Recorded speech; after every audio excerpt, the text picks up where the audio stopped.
Thank you very much, all the speakers and all the attendees who are over here.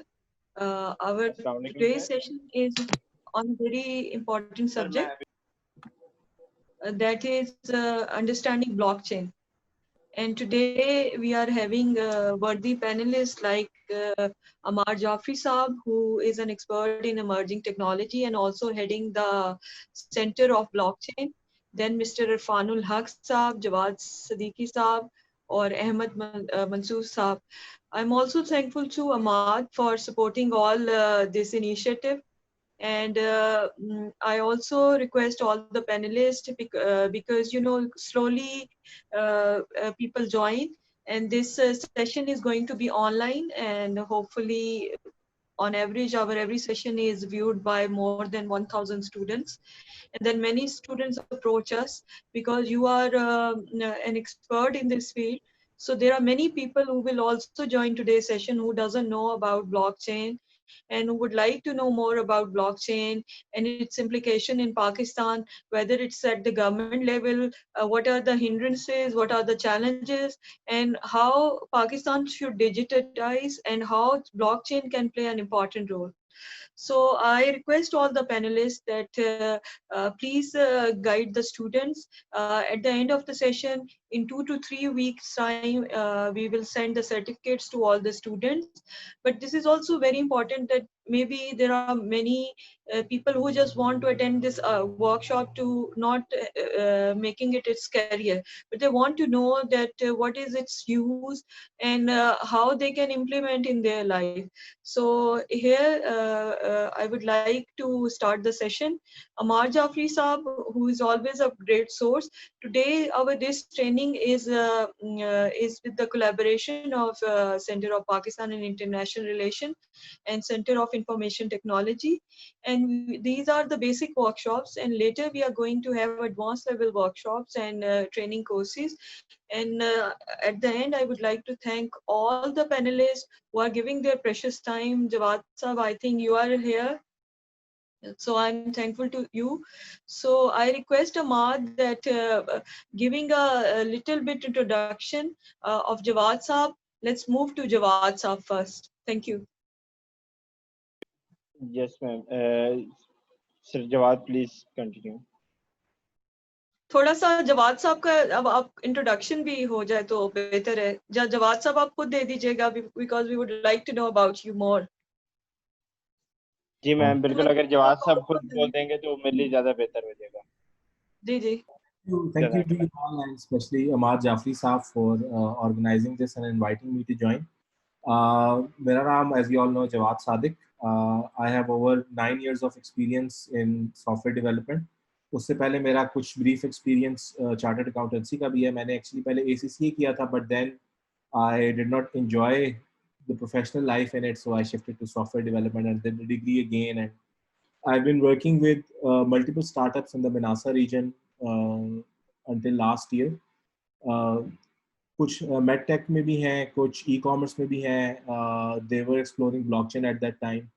And since last year, I'm working with a trucking unicorn based in United States. They don't use blockchain at all, so I'm back doing backend development work that I do. Blockchain is something that I have been involved with on and off. Amar Jafri साहब जानते हैं कि हमारी government की कुछ regulations के issues हैं, कुछ गवर्नमेंट और इदारों के दरमियान में अंडरस्टैंडिंग के इश्यूज हैं कि क्रिप्टो क्या चीज़ है और ब्लॉकचेन क्या चीज़ है, प्राइवेट ब्लॉकचेन क्या है, पब्लिक ब्लॉकचेन क्या है, जिसकी वजह से there have been some hurdles. So I have tried to avoid even the gray spaces and focused on the software aspect of the work that I do. And अभी तकरीबन 6-7 महीने से मैंने ब्लॉकचेन में कोई काम नहीं किया, शायद 1 साल से एक्चुअली ब्लॉकचेन में कोई काम नहीं किया. लेकिन अमार साहब रिक्वेस्टेड कि since this session is for students and we are trying to tell them कि blockchain क्या है, तो he said कि आप आओ और आके ना explain करो कि actually blockchain चीज़ क्या है. Amna, I think you're saying something, लेकिन आपका mic mute है. Or Amna is talking to somebody else maybe. Okay. So how many attendees do we have right now, Ahmad? Sir, right now there are 10 attendees और बाकी अभी आ रहे हैं. तो जैसे वो आते हैं तो let's attendees who are here present हमारे इस Zoom की chat में, can you please all type in like your name, yeah, just say hi so that I know कितने लोग सुन रहे हैं. I want to actually start with an activity, and उस activity के लिए I want to see कि how many people can be involved right now. So we will begin with a story, and I would need Anas and Mohammed Ahmad बीच में for coordination. मैं करूंगा ये कि मैं attendees की जो list है उसमें से I'm going to look at some names. Excuse me sir, sir Amar has just join us, तो उनकी अभी मुझे कॉल आई है, वो कह रहे हैं कि सर वो एक वेलकम मैसेज देना चाहते हैं, तो उसके बाद में हम स्टार्ट करते हैं प्लीज. अच्छा जी, पहले तो अमना आपका बहुत शुक्रिया कि आपने हमें मौका दिया और कोपेयर ने और सब ने मिलकर काम शुरू किया. और ये हमारे जितने भी हजरात हमारे मेंटोर बैठे हैं इसके अंदर, मैं इनका ज़ाहिर तौर पर शुक्रगुजार हूँ सब लोगों का कि इनके साथ डॉक्टर इरफान से मेरा बड़ा पुराना रिश्ता है, बड़ा मोहब्बत रिश्ता है. जवाद वैशी मेरा बखुरदार है. बहरहाल हमारे जो MS साहब हैं, इनसे हमारी कल मुलाकात हुई है माशाल्लाह. इनका भी जब मैंने प्रोफाइल देखा तो वेरी रिवार्डिंग प्रोफाइल. तो आज जो हमारे तीनों पैनलिस्ट हैं ये बिल्कुल ब्लास्ट कर देंगे हर चीज़ को जो मैं समझता हूँ इतनी मिथ है ब्लॉकचेन के अंदर. मैं ब्रीफली बात ही करना चाहूँगा कि जो करंट डिजिटल ट्रांसफॉर्मेशन है इसकी मैं ये समझता हूँ बुनियाद बहुत कमज़ोर रहेगी अगर इसको हमने ब्लॉकचेन पे बेस ना किया. मैं भी एक मीटिंग से उठ के आ रहा हूँ, वहाँ ये बात कॉन्सेंसस तय की गई है कि अगर हमने ब्लॉकचेन टेक्नोलॉजीज को अनेबल ना किया और उनकी जो रूल्स रेगुलेशंस फ्रेमवर्क्स ये तमाम ना लेकर आए, स्पेशली अपने फिनटेक सिस्टम्स के अंदर, तो ये जितनी भी हम गुड गवर्नेंस की बातें करते हैं, ये जितने भी हम ये बड़े बड़े क्लेम कर रहे हैं कि हम ये करेंगे, तो ये तो मतलब हमारे लिए बड़ा मसला हो जाएगा आगे चल. तो मैं ये समझता हूँ ये बहुत राइटली इसका सेशन है हमारा जो जिस पर हम काम कर रहे हैं. और मैं अक्सर अपने बातों में कहता हूँ हमेशा कि ब्लॉकचेन को आप सीरियसली लें, क्योंकि ये कोई यूज केस नहीं है इंटरनेट का कि जैसे कुछ जीमेल आ गई थी, वेब आ गई थी. ये फंडामेंटल ऑफ इंटरनेट बनने जा रहा है. तो जिस तरह हमने इंटरनेट को समझने में बहुत देर कर दी थी 90s और फिर 2000 तक आ गए थे, हमने कुछ बनाई चीज नहीं की, जैसे हमने साइबर सिक्योरिटी को या साइबर क्राइम को समझने में देर कर दी थी. तो ये फर्स्ट मूवर एडवांटेज लेना चाहिए हमें. और हमने आपने जो इनिशिएटिव शुरू किया है अवेयरनेस क्रिएट करने का, followed by the formal program जो सारे करेंगे. और इसको तो अभी कुछ दिन पहले मैं और जवाद एक वेबिनार में थे, तो वहाँ मैंने ये बात की, एक्चुअली सॉफ्टवेयर की थी वो कोई, तो वहाँ मैंने ये कहा कि जब तक आपके सॉफ्टवेयर डिजाइन के अंदर एजाइल के मॉडल्स के अंदर ये सब चीजें एम्बेडेड नहीं होगी, इसको सिक्योरिटी कहते हैं, तो ये आपके सॉफ्टवेयर भी आगे सही नहीं चलेंगे इसके हवाले से. तो मैं ये समझता हूँ कि जितने भी लोग हमें सुन रहे हैं हम सबको वेलकम करते हैं. और ये बिल्कुल इसे कहते हैं ना कि ये बारिश का पहला खतरा है, इसके बाद बहुत कुछ आना आएगा. और ये तमाम ब्लॉकचेन सेंटर बनाया इसीलिए गया है कि सब लोगों के प्लेटफॉर्म पे लाया जाए, डिस्कशंस की जाए, इसके ऊपर यूनिवर्सिटी में बातें की जाएंगे, सारी चीज़ें की जाए. वो चीज़ें तभी मुमकिन होगी जब आप लोग जो हमें इस वक्त सुन रहे हैं वो सीरियस होंगे ये काम करने के लिए. और सीरियसनेस नजर आएगी हमें जब हम फॉर्मल कोर्सेज अब शुरू करेंगे, इसके बाद आपको रजिस्टर करेंगे, मेंटोरिंग करेंगे. आखिरी बात मैं ये करना चाहूँगा कि यूनिवर्सिटीज़ जो है वो जो कुछ पढ़ा रही है बहुत अच्छा पढ़ा रही हैं, लेकिन अगर यूनिवर्सिटीज़ के अंदर ये सब इमर्जिंग टेक्नोलॉजीज़ की बात एज ए फॉर्मल कोर्स ना की गई, इनके कोर्स कंटेंट में चीज़ें शामिल ना हुई, इसके अंदर आर्टिफिशियल इंटेलिजेंस है या IoT है या ब्लॉकचेन है या आजकल हम ये इंडस्ट्रियल रेवोल्यूशन की बात कर रहे हैं या AR VR या 3D की बात कर रहे हैं, उनके उसमें ना पढ़ाई गई, तो ये आने वाले जितने बच्चे ये फ्यूचर लीडर्स ऑफ पाकिस्तान है. मैं समझता हूँ फ्यूचर लीडर्स ऑफ पाकिस्तान तो यूनिवर्सिटी में इसको करना, तो उनको ये समझाने की जरूरत है कि ये बुनियादी चीज़ें समझनी पड़ेंगी. मैं हमने फिर आपको शुक्रिया अदा करूँगा, स्पेशली अपने पेरेंट्स का शुक्रिया अदा करूँगा कि वो तशरीफ लाए. मुझे पता है कि अपने डॉक्टर इरफान भी बहुत मशहूर थे. चाहे जवाद ने तो पहले शुरू में इनकार कर दिया था क्योंकि ये ब्लॉकचेन से पहले मैं दूर जा रहा हूँ. मैं कह नहीं, आप जब इनकी सुनेंगे सब बच्चों, जवाद जब बोलते हैं तो मुझे लगता है कि बिल्कुल नॉर्मल बातें कर रहे हैं. जब मैंने को एक जमाने में हम NIC में लेक्चर करते थे ब्लॉकचेन पे, तो मैंने यूज टू स्पीक और किसी से बात नहीं करता था. लोगों ने कहा यार तुम ये बोलता है तुम इसको सुनते रहते हो, ये बिल्कुल नॉर्मल लाइफ की तरह बोलते हैं, अच्छी रियल लाइफ मिसालें देते हैं, लेकिन इतनी डीप बात, इतनी मुश्किल बात ब्लॉकचेन की इसमें आते हैं. But now over to the organizer of the event. मैं आपसे सुनूंगा और फिर आखिर में थोड़ी बात करूंगा. बहुत शुक्रिया आप लोग. खुदा. अमार साहब, अगर आप ये भी बता दें कि आप पाकिस्तान और गवर्नमेंट की तो बात करते हैं, एक कॉर्पोरेट सेक्टर के इंडिविजुअल को ब्लॉकचेन से क्या बेनिफिट है? हाँ देखिए, अगर हम chamber of commerce and industries की बात करें या एक कॉर्पोरेट SME की बात करें या इंडस्ट्रीज की बात करूं तो उसको क्या बेनिफिट है? देखिए, अगर ब्लॉकचेन की आप बुनियाद समझे तो वो क्या है, वो है जिसे कहते हैं डिस्ट्रीब्यूटेड लेजर टेक्नोलॉजीज, यानी कि जो पहले एक जगह काम होता था वो डिस्ट्रीब्यूटेड हो रहेगा, ठीक है। उसके बाद इसके हर एक्शन आइटम को डॉक्यूमेंट किया जा रहेगा, which can be reverse also. तो कॉर्पोरेट सेक्टर का भी यही मसला है, एक इंक्वायरी आती है किसी की, आपने काम क्यों किया, आप अभी पिछले दिनों बैंक्स के ऊपर कितने अरबों का वो हुआ कि जी आपने टेररिस्ट फाइनेंसिंग में सपोर्ट किया लोगों को। अगर वो ब्लॉकचेन एनेबल्ड होते तो वो रिवर्स करते एकदम प्रोसेस को, नहीं हमने ये नहीं किया, हमने ये पेमेंट की है, इसका पूरा का पूरा डॉक्यूमेंटेड रिकॉर्ड है हर ट्रांजेक्शन का। तो मैं समझता हूँ कि गवर्नमेंट ज्यादा तो ब्लॉकचेन की ज्यादा इस कॉर्पोरेट सेक्टर को जरूरत है। अब हम इंडस्ट्री की बात करें, इंडस्ट्री में ट्रैक ही नहीं है उनके पास कोई, कितनी प्रोडक्शन की कितना, क्योंकि हमारा चूंकि सारा निजाम जो था वो टैक्स को बचाने के लिए, वेरी फ्रैंक विद यू, कि टैक्स बच जाए, तो वो डॉक्यूमेंट नहीं करते इस चीजों को। अच्छा, अब जितनी भी इंटरनेशनल रेगुलेटरीज आ रही हैं, ये GDPR आया है, जितनी भी आया वो तो कहती है डॉक्यूमेंट करो। तो जब आप डॉक्यूमेंट करेंगे चीजों को और वो ब्लॉकचेन एनेबल्ड नहीं होगी तो वो फिर वल्नरेबल होगी हैकिंग की तरफ में, कि वो एक सिस्टम हैक होगा। लेकिन ब्लॉकचेन का फायदा ये है कि आपकी हर चीज डिस्ट्रीब्यूट होती है।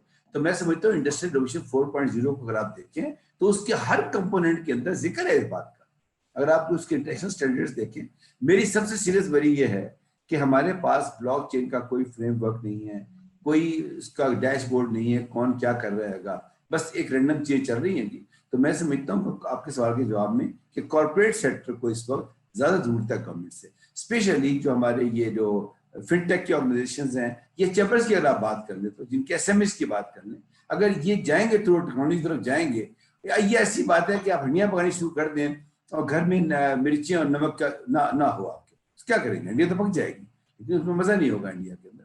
तो काम तो हम सारे कर लेंगे, लेकिन जो प्रॉब्लम हमें इस वक्त आ रहे हैं उससे कहीं प्रॉब्लम पड़े हमें इसके अंदर। सो आई होप सब लोगों को ये प्रॉपर्ली नजर आ रही होगी मेरी presentation. I don't want to do this full screen क्योंकि फिर वो चैट विंडो नजर नहीं आती उसके साथ, एंड आई वांट के चैट विंडो जो है वो भी आती है।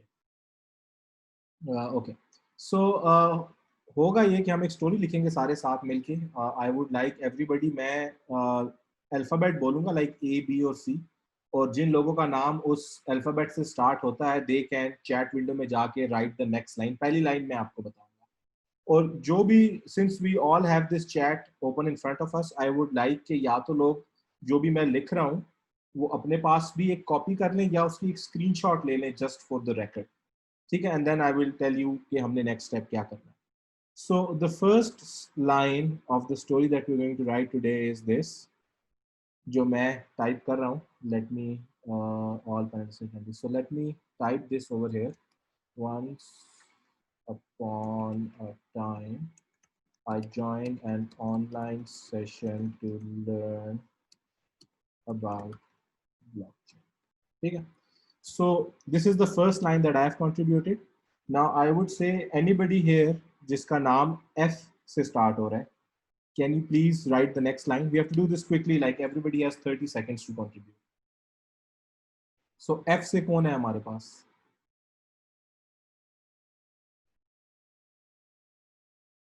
Just write anything. आप online आए, आपने एक सेशन किया और आगे क्या है, just write a story.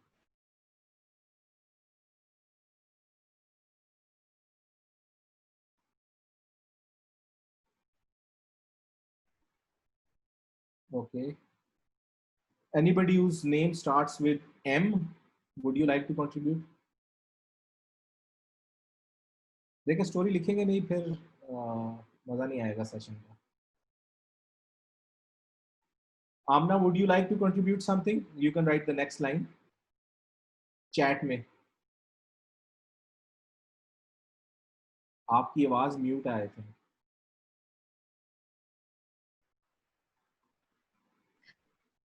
Ji.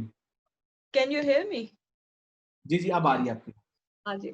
I learned little bit about blockchain. लिख दें, टाइप कर दें।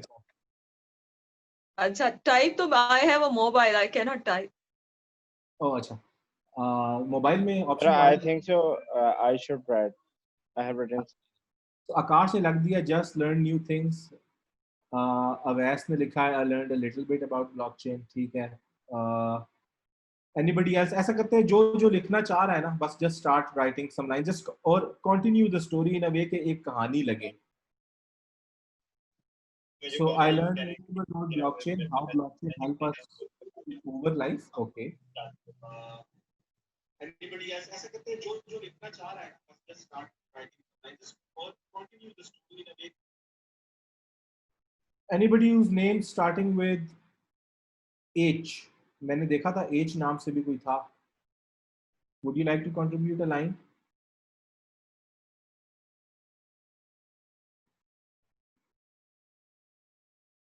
H वाला कौन था? I think मुझे चैट वो खोल के ना सबके नाम देखने पड़ेंगे. अब्दुल मोईद ने दोबारा से स्टोरी रीस्टार्ट कर दी है with once upon a time. चलो, डज नॉट मैटर, आप दोबारा से भी कर सकते हैं. So Shujaat Ali, would you like to contribute a line?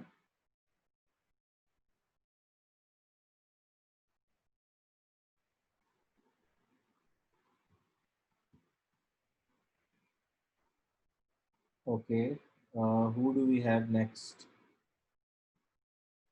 Ahmad Manzoor साहब, आप कोई एक आध लाइन कंट्रीब्यूट करना चाहें हमारी स्टोरी में?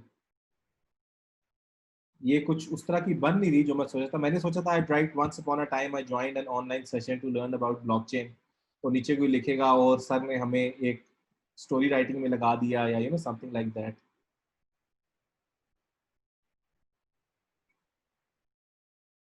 Okay. Okay, so all of us have this. It's not exactly a story, but since लोग I think घबरा रहे हैं या शाय हैं ज़्यादा contribute करने से, I would like to read it out and I would like Ahmad to listen to me जब मैं ये story सुनाऊं. So मैंने पहली line लिखी थी, once upon a time I joined an online session to learn about blockchain. Just learn new things about blockchain. I learned a little bit about blockchain, how blockchain cannot help us to over life. How blockchain help us to cover life. Yes. So you see, जब मैं ये story पढ़ रहा था, since Ahmad also could see it on his screen and he also had a copy, तो जैसे ही मैंने एक लाइन का थोड़ा सा चेंज किया, how blockchain cannot के बजाय how blockchain कुछ और लफ्ज़ यूज़ किया, Ahmad was immediately able to point me out कि आपने स्टोरी चेंज कर दी है. सो इमेजिन क्लास में जब टीचर्स बच्चों को स्टोरी सुना रही होती है and she has a story book in her hand और 30 स्टूडेंट्स आगे बैठे हुए हैं और सबके पास वो स्टोरी बुक है. So when she reads out loud and she makes a small mistake, all the students are there eager to point out कि मैम आपने गलत बोल दिया. You see, so they will point it out because everybody has a copy of that story. But if somebody is telling a story and वो book सिर्फ उनके हाथ में है and और किसी के पास वो बुक नहीं है, so they can change it as they go. They can change the way they want to change it and nobody would ever know कि actual सच क्या था. So blockchain centralized और decentralized systems में फर्क ये है कि जो centralized systems हैं, जिस तरह Facebook की एक database है, उसका सारा access Facebook के पास है. आज Facebook कल को वहां से मेरी कुछ तस्वीरें रिमूव कर दे और वो बोले वो मैंने कभी अपलोड ही नहीं की थी, I don't have any way to prove it, even though Facebook won't do it. Just quoting it as an example कि कोई एक ABC random प्लेटफॉर्म है जिसके ऊपर मैं रिलाई कर रहा हूँ मेरी इंफॉर्मेशन सेव करने के लिए, एंड कल को वो इंफॉर्मेशन चेंज कर देता है समहाउ, उसमें जाके एक माइनर सी चीज चेंज करता है, मुझे नहीं पता चलेगा कि उसने कब चेंज किया, कैसे किया, unless I had a copy of my own to compare it. तो ब्लॉकचेन यही है कि जो भी इंफॉर्मेशन आप ब्लॉकचेन में स्टोर करते हैं, I think I can go full screen now from here, just a minute. Okay, so blockchain यही है कि जो भी चीज़ आप ब्लॉकचेन में सेव करें, that is everybody who is part of that blockchain will have a copy of it. ये एक डेमो वेबसाइट है जो मैं अक्सर यूज करता हूँ लोगों को दिखाने के लिए. सो यू सी, ब्लॉकचेन में डेटा सेव होता है इस तरीके से, the block looks something like this.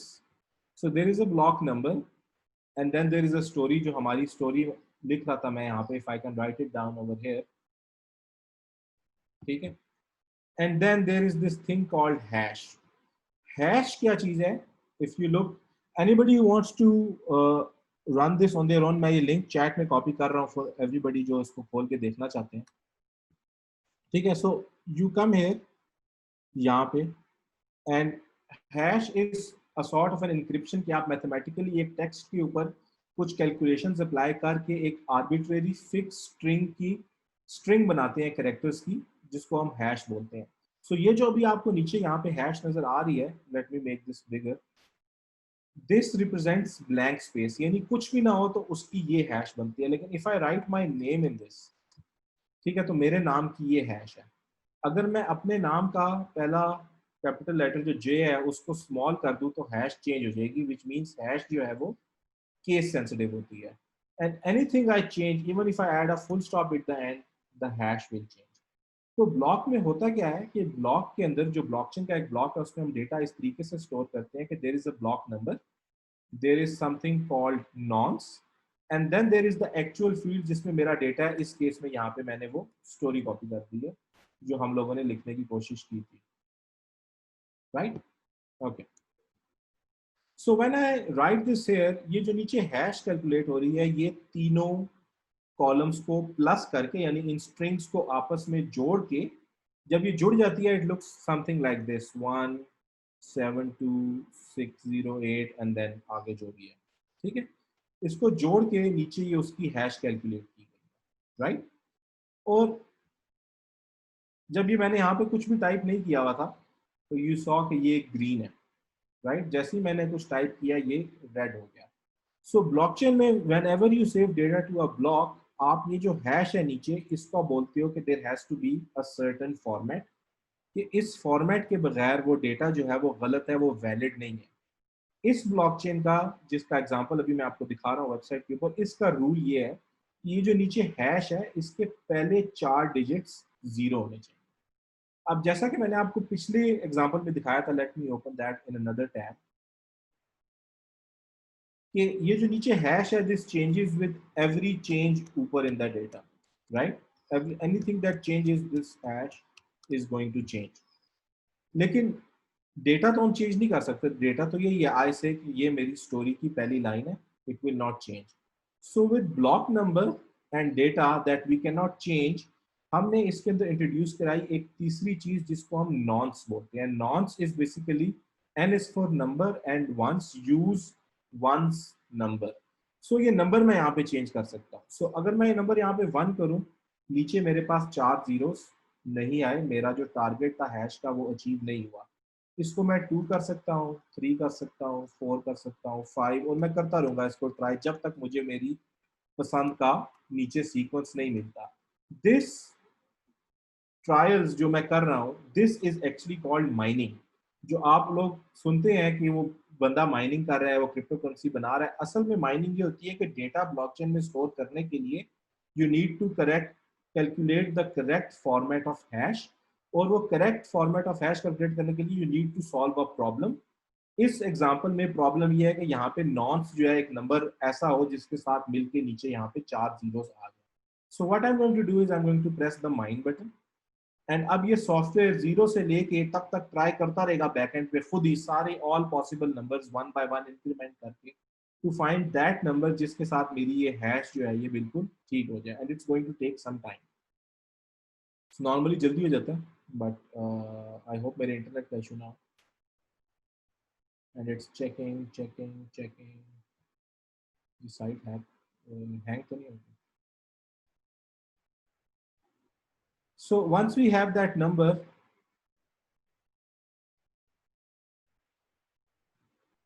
yes, so the number is 161873. So 161,873 times अभी इस प्रोग्राम ने बैकएंड पे जाके सर्वर पे कैलकुलेशंस की हैं, जिसके बाद उसको पता चला है कि 161873 के ऊपर यहाँ पे नीचे हमारे पास ये 4 जीरो हो गए हैं। और ये लीनियर नहीं है, इसका ये मतलब नहीं है कि अगर मैं यहाँ पे 2 करूंगा तो 3 जीरो आ जाएंगे, ऐसा नहीं है, या 1 करूंगा तो 2 जीरो आ जाएंगे, ठीक है। ये एक नंबर है यूनिक जिस तक पहुंचने के लिए उसको कुछ टाइम लगा, और यहाँ पे नीचे 4 हो गए, अब ये डेटा सही फॉर्मेट में। So when we go into blockchain, blockchain में क्या होगा, ये सारे blocks you can see on the screen one by one, इनमें डेटा पड़ा हुआ है। और अभी ये ब्लॉकचेन जो है ये, इसको हम बोलते हैं कंसेंसस में है, बिकॉज ये सब ग्रीन है, ये डेटा ठीक है। अगर मैं यहाँ पे अपनी स्टोरी कॉपी कर दूं, सो व्हाट हैपेंड, ये तो लाल हुआ, ये अगले वाले भी सारे लाल हो गए। वो कैसे? बिकॉज ब्लॉकचेन में हम लोग एक चीज यूज कर रहे हैं यहाँ पे कि हम प्रीवियस ब्लॉक की हैश अगले ब्लॉक के अंदर यूज कर रहे हैं। सो ये जो हैश यहाँ पे है 067 0C76A एंड सो ऑन, ये यहाँ पे भी पड़ी हुई है। एंड इन चारों को यूज करके हम नीचे अपनी हैश को कैलकुलेट कर रहे हैं। So when I do this I have to like, वो तो मुझे पिछले एग्जांपल से पता था कि यहाँ पे I think 161, let me go back and see, याद है 873। सो 161873 जब मैं करूँगा तो ये ठीक हो जाना चाहिए, लेकिन ये अभी भी नहीं हुआ बिकॉज यहाँ पे अब ये 00 बीच में अपेंड हो रहा है, right. So I have to mind this again to get the nonce जो इस एग्जांपल में मेरी हैश को करेक्ट करेगी, which is again going to take some time, ठीक है। सो इवन इफ वो करेक्ट नॉन्स मैं कैलकुलेट कर लूँ और मेरा ये पहला ब्लॉक अभी ठीक कैलकुलेट हो जाए, यू विल नोटिस अभी जब ये ग्रीन होगा अगले वाले दोनों ग्रीन नहीं होंगे, because this hash has still changed, और उसकी वजह से ये चेंज हो गई है और अब मुझे इसको भी दोबारा से माइन करना पड़ेगा। This is how blockchain ensures कि हम कोई भी डेटा मैनिपुलेट ना करें, बिकॉज जब हम कोई डेटा चेंज करते हैं सिर्फ हमें वो वाला ब्लॉक नहीं चेंज करना पड़ता, उसके बाद बाकी सारे आगे वाले ब्लॉक्स भी चेंज करने पड़ते हैं। This is how we create immutability. अब बिटकॉइन में इस वक्त, जब मैंने ये प्रेजेंटेशन पहली दफा बनाई थी 2 साल पहले, I think somewhere between 47-48,000 blocks already mine हो चुके थे। I have not been following after that, तो मुझे नहीं पता कि अब कितने mine हो चुके हैं। So if I want to go back and give myself some Bitcoin, जाके मैं ब्लॉक को चेंज करना चाहूँ और लिख दूँ कि कुछ बिटकॉइन जो आते हैं, तो उसके बाद से मुझे जितने भी सारे ब्लॉक्स होंगे वो सारे रीमाइन करने पड़ेंगे। एक को माइन करने के लिए जितनी, उन सब को माइन करने के लिए जितनी मुझे कंप्यूटिंग पावर चाहिए, that is not possible, because 10 minute के अंदर अंदर अगर मैं वो सारे ब्लॉक्स रीमाइंड नहीं करता, एक नया ब्लॉक ऐड होगा, because a new block is added every 10 minutes, ठीक है, और वो सारी ब्लॉकचेन फिर से कंसेंसस अचीव कर लेगी और मैंने जो काम किया वो सारा जाया। So this is green, now I have to remind this, उसके बाद ये वाला ग्रीन होगा और फिर जब ये हो जाएगा उसके बाद इसके अगले वाला ग्रीन होगा, and that is how I have to do it. So somebody did this calculation back in 2018, अब तो ये फिगर ज्यादा होगा, that if you want to take over the Bitcoin blockchain, जो computing power आपको चाहिए in order to do all these possible calculations, that back in 2018 used to cost somewhere around $61 billion. And even if you spend $61 billion to get all those computers and all those graphic cards and be able to remine it, उसकी value zero हो जाएगी, because then nobody will trust it कि ये एक दफा hack होगी और अब इसकी कोई वैल्यू नहीं है, so value is going to drop to zero. So there is no point anybody would want to spend that much money to hack something just to bring its value down to zero for no particular reason. So coming back to our original example, ये मैंने आपको बता दिया है। Let me go back there and show you one more thing. So this is just जो मैंने भी story लिख रहा था, ये उसका मैंने एग्जांपल यूज किया, but if you look at tokens, right, तो टोकन्स के केस में डेटा कुछ इस तरह होता है, जो क्रिप्टो करेंसी है जिसमें वो आपको बता रहा होता है यहाँ पे कि कहना चाहिए साइज, ये इस इतने पैसे इस अकाउंट से इस अकाउंट में गए, फिर इतने पैसे इस अकाउंट से इस अकाउंट में गए, एंड देन ये block is basically a number of transactions, और वो ट्रांजैक्शंस को इकट्ठा करके वो डेटा बनाते हैं। So this is about it. So with this example I would like to show you कि blockchain जो है वो trust कैसे enable करता है। जैसे हमने शुरू में एक्टिविटी की थी, every one of you, जब हम स्टोरी लिख रहे थे आप सब लोगों के पास उसकी एक कॉपी थी। So nobody, I could not change it, Ahmad could not change it, anybody here could not change it, because everybody has a copy. And अगर 4 बंदे मिलके चेंज भी कर लें तो बाकी बंदे बोलेंगे नहीं ये गलत है, हमारे पास ज्यादा है।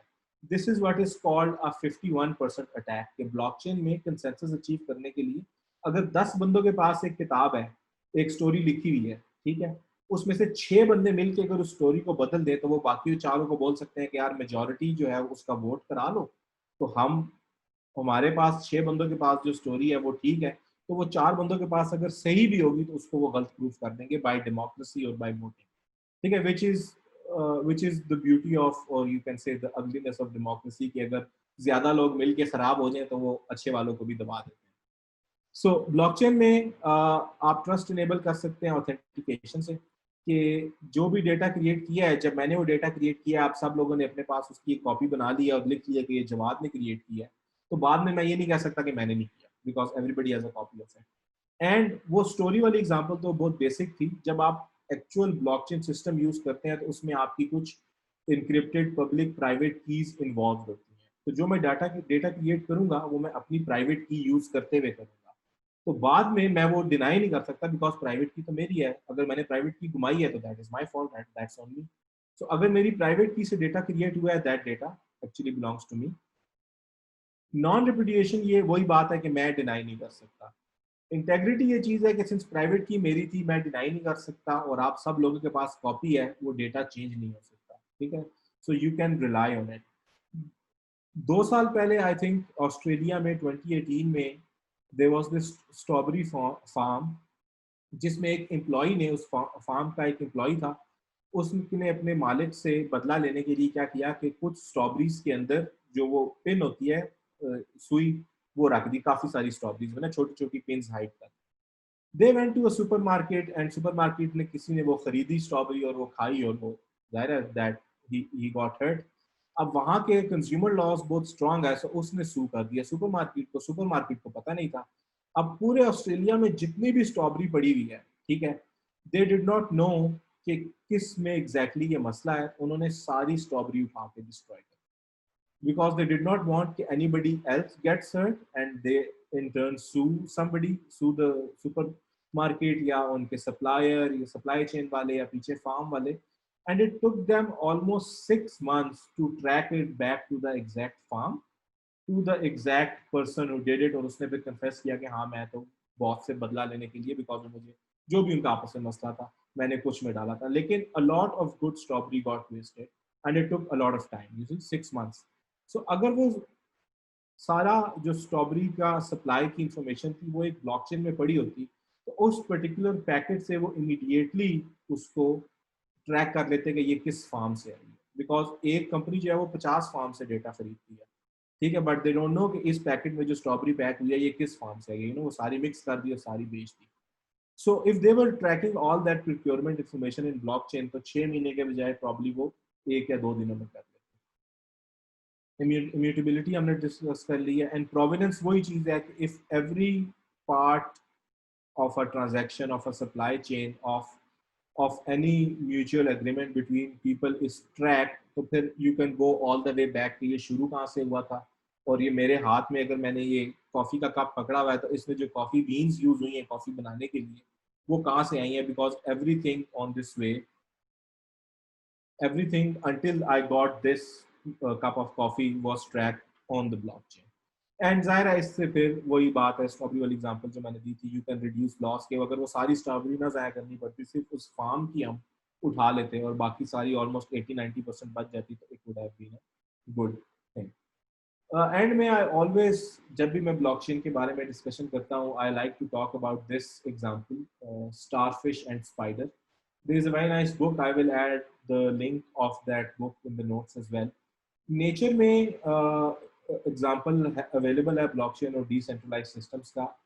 स्पाइडर जो है, if you look at these two creatures, you know they have multiple legs। Starfish के 5 हैं, स्पाइडर के इस पिक्चर में 8 हैं। If you cut the spider into half, it is going to die, ठीक है, बिकॉज इसका जो सारा सिस्टम है तो सारा कुछ इसके दिमाग में सेंट्रलाइज, बॉडी जो है ह्यूमंस की तरह एक जगह से हैंडल होता है। अगर आप उसकी एक हाथ कोई टांग काटेंगे तो वो मजबूर हो जाएगा, बाकी टांगों से चल लेगा, लेकिन ये है कि it will not die. However if you cut it in half, it is going to die, ठीक है। स्टारफिश नेचर में एक ऐसी चीज अल्लाह ताला ने बनाई है जिसमें इफ यू सी, इसके 5 लेग्स बोले या 5 आर्म्स बोल लें इनको, इसके सारे ऑर्गन्स, इसका सारा system is replicated in each one of them. So if you cut it in half, it will actually, both halfs will actually regrow and आपके पास 2 स्टारफिश बन गए। इफ यू कट, कुछ ऐसी भी स्पीशीज हैं स्टारफिश की जिनकी आप अगर 5 टांगे या आर्म बोले, जो भी बोले, काट दें तो वो उस एक टांग में से पूरी स्टारफिश रीग्रो कर देते, ठीक है। सो this is an example of blockchain कि आपकी जो सारी इंफॉर्मेशन है वो मल्टीपल जगहों पे कॉपीड है, और अगर आप उसको डिवाइड भी करेंगे तो वो 2 ब्लॉकचेन बन जाएंगी, वो खत्म नहीं होगी, it will not and. So this was all from my end. This is my LinkedIn if anybody wants to connect and discuss more, and I can take, I think, a couple of questions as well. Zoom में किसी ने chat में लिखे हैं. So Muhammad Anwarul Haq says that 85% of Bitcoin has been mined. Yes, you're true. तो जब वो खत्म हो जाएगा, basically blocks खत्म नहीं होंगे, जो new coins generate करने हैं वो खत्म हो जाएंगे. Blocks फिर भी वहाँ पे रहेंगे. You can still add more information on top of it. जितने existing blocks होंगे, सिर्फ ये है कि फिर वो new coins नहीं बनेंगे. Existing जो systems में coins होंगे, वही आपस में आपको share करने पड़ेंगे एक दूसरे के साथ. And जो लोग, I'm sorry, अभी I think जो बंदा mine करता है, whenever you successfully mine a block, you get a certain amount of Bitcoin as a gift, as a reward for mining it. जब वो खत्म हो जाएगी 85%, क्योंकि अभी ऑलरेडी रिलीज हो चुके हैं कॉइन्स, जब 100% रिलीज हो जाएंगे उसके बाद आपको वो न्यू कॉइन्स नहीं मिलेंगे, आपको एक ट्रांजैक्शन फी मिलेगी to mining that block, which would make up for the cost जो भी आपका खर्चा आया होगा उस पॉइंट पे, in order to get that, calculate that hash, जिसका भी मैंने डिस्कस किया. किसी और का कोई सवाल मेरे लाइक?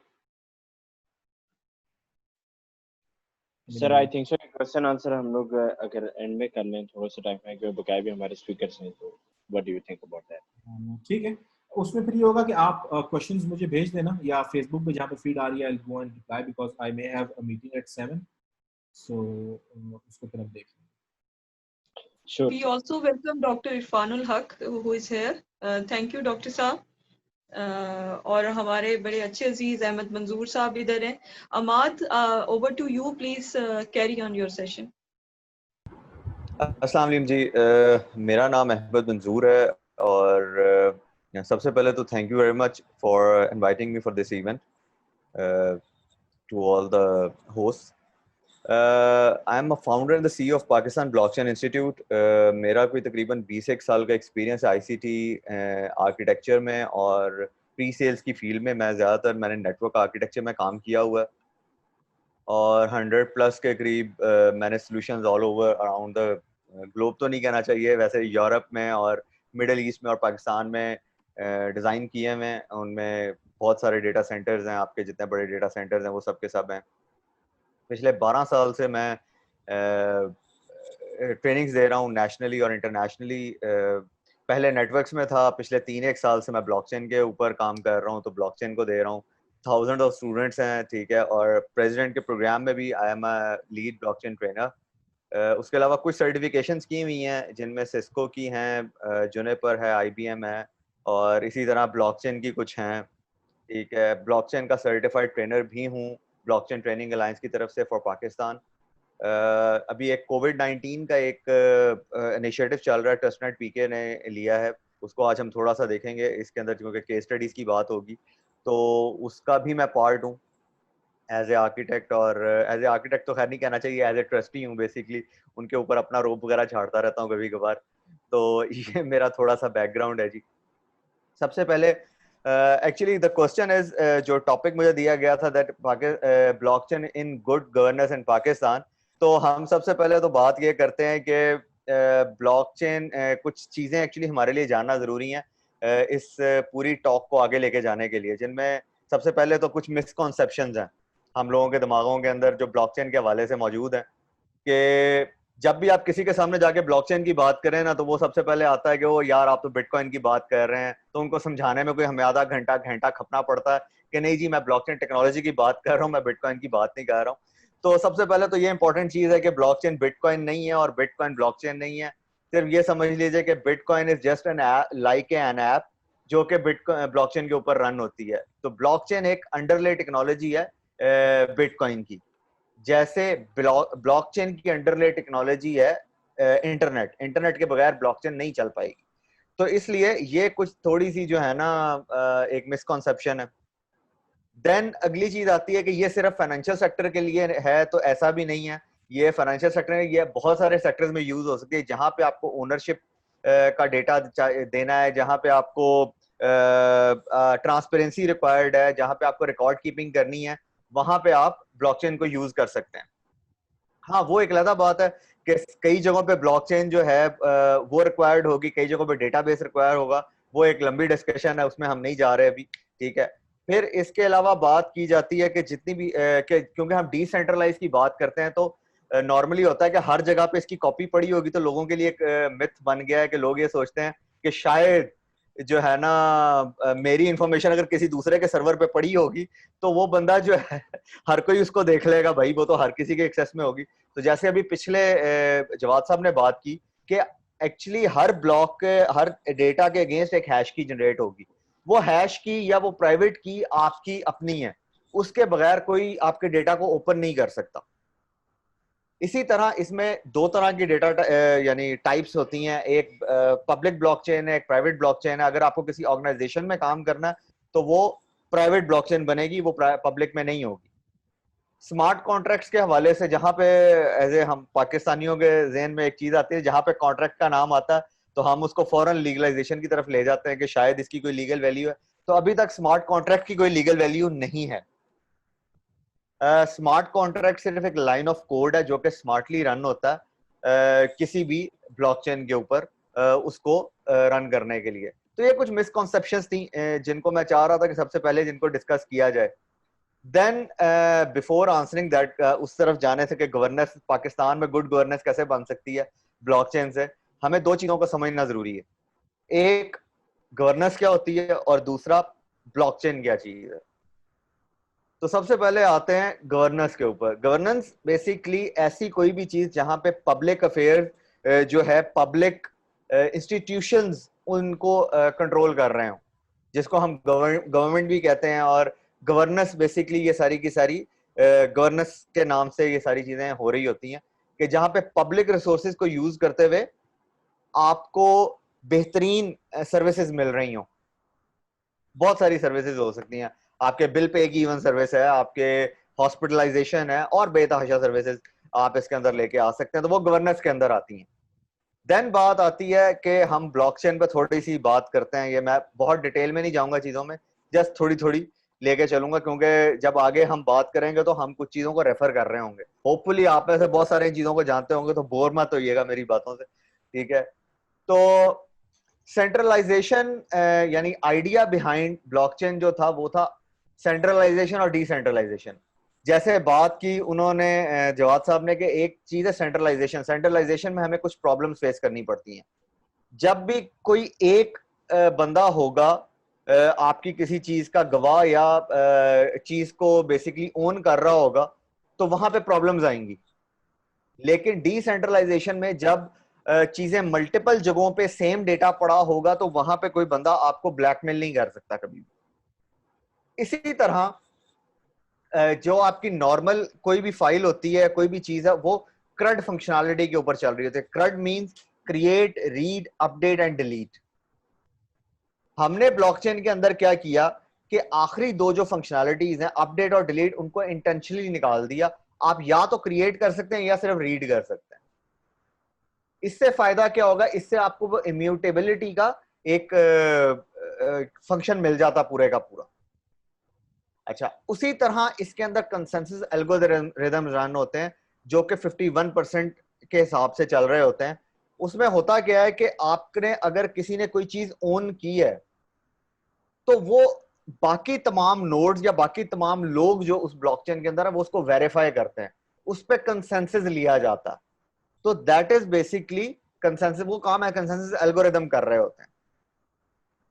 अब कंसेंसस एल्गोरिदम मल्टीपल तरह के हैं, प्रूफ ऑफ वर्क है, प्रूफ ऑफ स्टेक है, प्रूफ ऑफ एक्टिविटी है, उसके डिटेल में हम नहीं जाते, ठीक है। सिर्फ ये याद रखिएगा कि कंसेंसस एल्गोरिदम यूज होता है इसके पीछे। अच्छा, कुछ करैक्टरिस्टिक्स हैं इस पूरी चीज की ब्लॉकचेन की, जैसे पीयर टू पीयर नेटवर्किंग है, जिसमें मैश नेटवर्किंग का नाम आपने सुना होगा, जिसमें हर नोड दूसरी नोड से कनेक्ट होती है। द रीजन बिहाइंड कि जी उसने पूरी इंफॉर्मेशन अपनी दूसरी साथ वाली नोड को प्रोवाइड करनी है। अगर सपोज करें एक नोड डिस्कनेक्ट हो जाती है, जब दोबारा नेटवर्क का पार्ट बनेगी तो तमाम डेटा वो अपने अंदर डाउनलोड करेगी उस नेटवर्क का दोबारा से, ताकि उसके पास पूरा रिकॉर्ड आ जाए दोबारा जब भी वो अपडेट होती है। दूसरी बात आती है डिस्ट्रीब्यूटेड लेजर। ये क्या होगा कि जो मैंने भी डेटा की बात की, तो पूरे का पूरा जो डेटा है वो लेजर में सेव है, और वो लेजर एग्जैक्टली सेम कॉपी बना के हर जगह पे वो सेव हुई है, यानी हर नोड के पास एग्जैक्टली सेम कॉपी है। अदरवाइज क्या होता है, एक इमेज मिल रहा होता है जो जिसको आप रेप्लिकेटेड इमेज होता है, ठीक है, यानी उसके थ्रू आप इमेज पे जब क्लिक करते हैं तो बेसिकली वो आपको एक सेंट्रलाइज सर्वर पे लेके जाओ, तो यहाँ पे ऐसा नहीं होगा। ब्लॉकचेन के अंदर डिसेंट्रलाइज और डिस्ट्रीब्यूटेड लेजर के अंदर ये चीज बनेगी कि पूरे का पूरा डेटा पड़ा होगा। अगर 1 GB का डेटा है तो वो हर नोड पे 1-1 GB का डेटा पड़ा होगा। अच्छा, इम्यूटेबिलिटी अभी हमने बात की, जिसमें चीजें राइट तो की जा सकती हैं, रीड भी की जा सकती हैं, लेकिन वहां से डिलीट नहीं कर सकते आप। जो हमने लास्ट टाइम बात की, अपडेट और डिलीट, ये 2 फंक्शंस नहीं होते इसके अंदर। अगर किसी से, फिर यहाँ पे ना एक क्वेश्चन आ जाता है नॉर्मली कि जी अच्छा अगर कोई गलती हो जाए तो क्या होगा, इसीलिए सब आप चीजें आपने बहुत ध्यान से डालनी है, ठीक है। अच्छा, अगर आपने कोई चीज अपडेट करनी है तो वो डेटा वहीं पे रहेगा, आप नया डेटा ऐड करेंगे उसके, नई ट्रांजैक्शन डालेंगे उसके अगेंस्ट, और ये सारी चीजें सेव होती हैं एक क्रिप्टोग्राफिक हैश फंक्शन से। वो क्रिप्टोग्राफिक हैश फंक्शन 1 वे फंक्शन है। अगर किसी के पास आपका पब्लिक एड्रेस चला भी जाता है तो वो 1 वे से जनरेट हुआ हुआ है, वो उसके थ्रू उसको डिक्रिप्ट करके आपके प्राइवेट की तक, आपकी हैश की तक नहीं पहुंच सकता बंदा, ठीक है। तो ये बेसिकली कुछ करैक्टरिस्टिक्स हैं जिनके ऊपर आपका पूरा ब्लॉकचेन खड़ा है। बेनिफिट्स ऑफ ब्लॉकचेन के अंदर अगर हम बात करें थोड़ी सी, तो बेनिफिट्स ये हैं कि पब्लिकली वेरीफाइबल है, ये ज्यादा सिक्योर कर देता है डेटे को, क्वालिटी इंश्योरेंस। अब अगर सपोज करें ब्लॉकचेन में भी हम आगे चल के बात करते हैं कि अगर आपका डेटा ट्रैक होना शुरू हो जाए तो ऑब्वियसली उसकी क्वालिटी बेहतर होनी शुरू हो जाएगी। ओरिजिनलिटी को आप जब ट्रैक कर सकते हैं तो इसका मतलब 2 नंबर चीज आएगी नहीं तो क्वालिटी डाउन होगी नहीं। लो ट्रांजैक्शन कॉस्ट, जाहिर है जब दरमियान से मिडल मैन को आप निकाल देंगे, सपोज करें डिस्ट्रीब्यूटर को आप निकाल देंगे, तो आपकी प्राइस ऑटोमेटिकली कम हो जाएगी।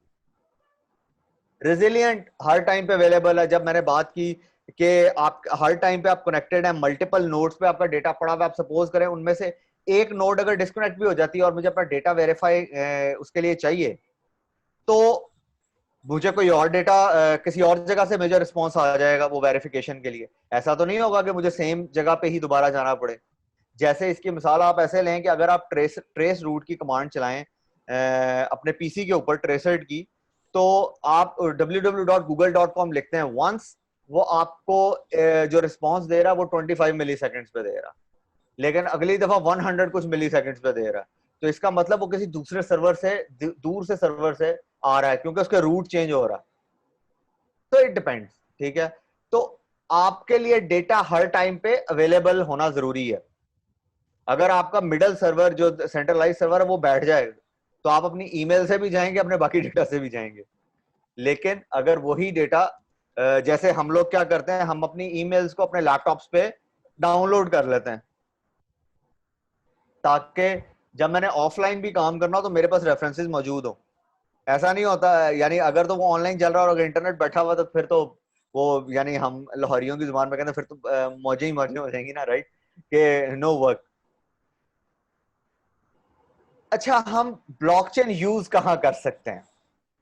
ब्लॉकचेन फाइनेंशियल वर्ल्ड, फाइनेंस में यूज हो सकता है। कैसे? पैसे बहुत जल्दी भेजे जा सकते हैं।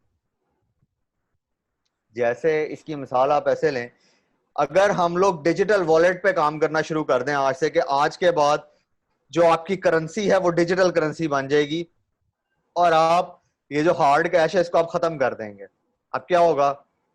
अब एक बंदा गया हुआ बाहर लाइक शॉपिंग करने, अब उसके पास पैसे खत्म हो जाते हैं, उसके पास 2 चॉइसेस हैं, या तो सामान वापस करेगा या पैसे किसी से उधार पकड़ेगा, ठीक है।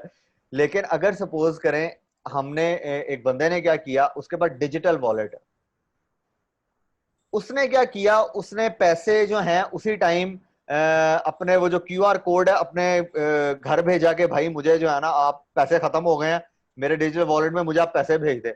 बंदे ने स्कैन किया और फौरन वो पैसे उसके अकाउंट में नहीं गए, उसके डिजिटल वॉलेट में आ गए, जो कि यूजेबल है। अभी तो क्या हो सकता है कि जी आपके पास, अब सपोज करें किसी बैंक की ऐप है, वो direct bank to bank transfer करे, उसके बाद आपके कार्ड में वो पता नहीं कितनी देर में पहुंचेंगे, देन आप कार्ड स्वाइप कर सकते हैं। It take some time, by end of the day चीजें निकालनी पड़ेंगी। लेकिन ये चीज ज्यादा आसान नहीं हो जाएगी कि आपने उसको पैसे उसके डिजिटल वॉलेट में डायरेक्ट भेज दिए, just like a hard cash. Then ये सेल्स एंड परचेज को एक्चुअली चेंज कर देगी ये ब्लॉकचेन के आने की वजह से।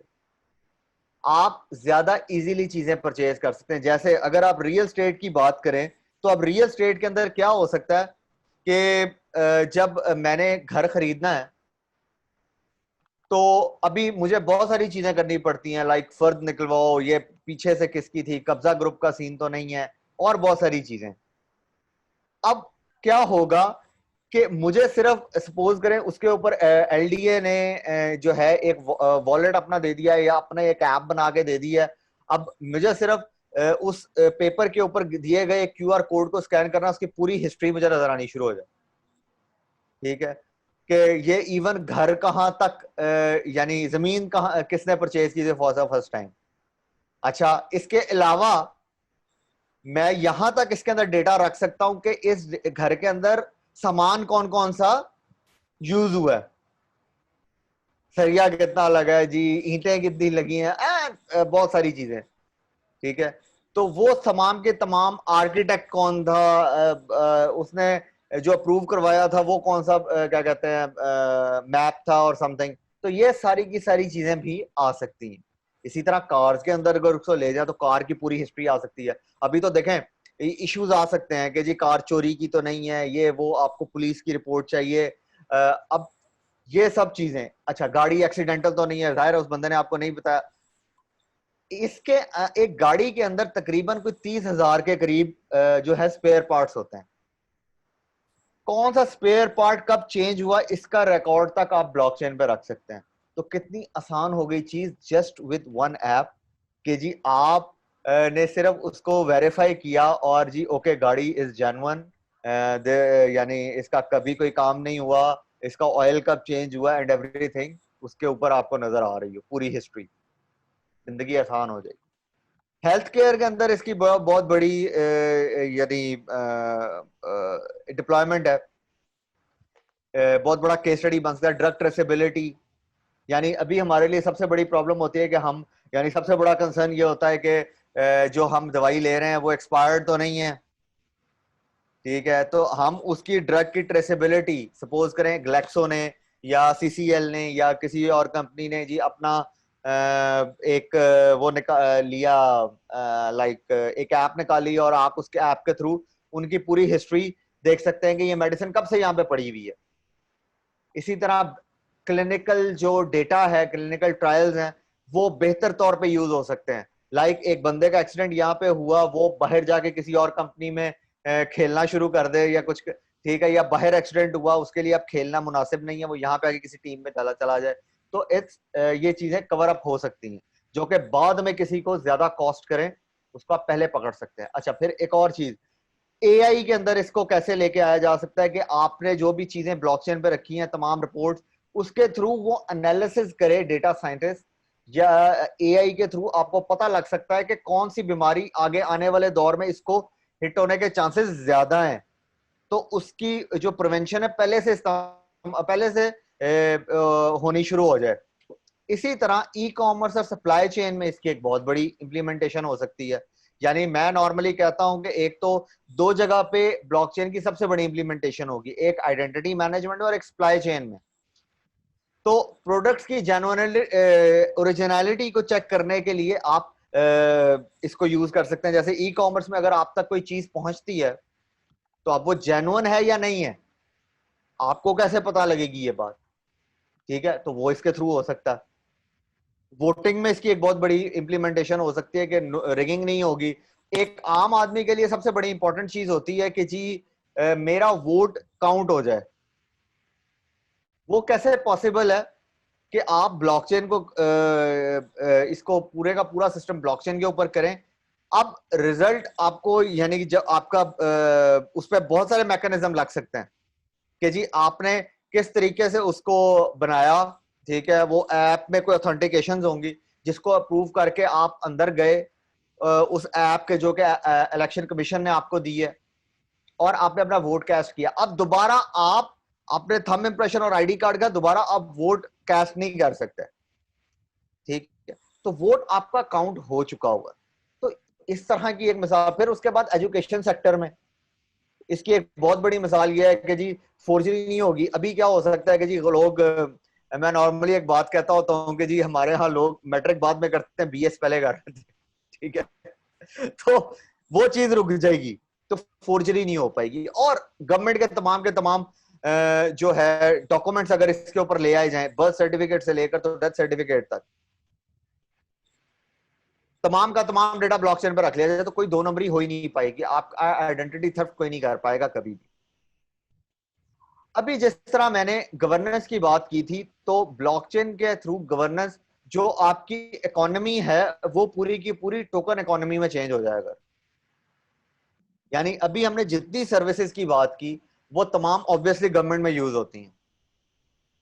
आपको जॉब चाहिए तो आपको एजुकेशनल सर्टिफिकेट प्रोवाइड करना है, आपको कहीं बाहर जाना है, वीजा चाहिए तो आपको अपनी कुछ इंफॉर्मेशन रिक्वायर्ड है जो आपने उनको प्रोवाइड करनी है।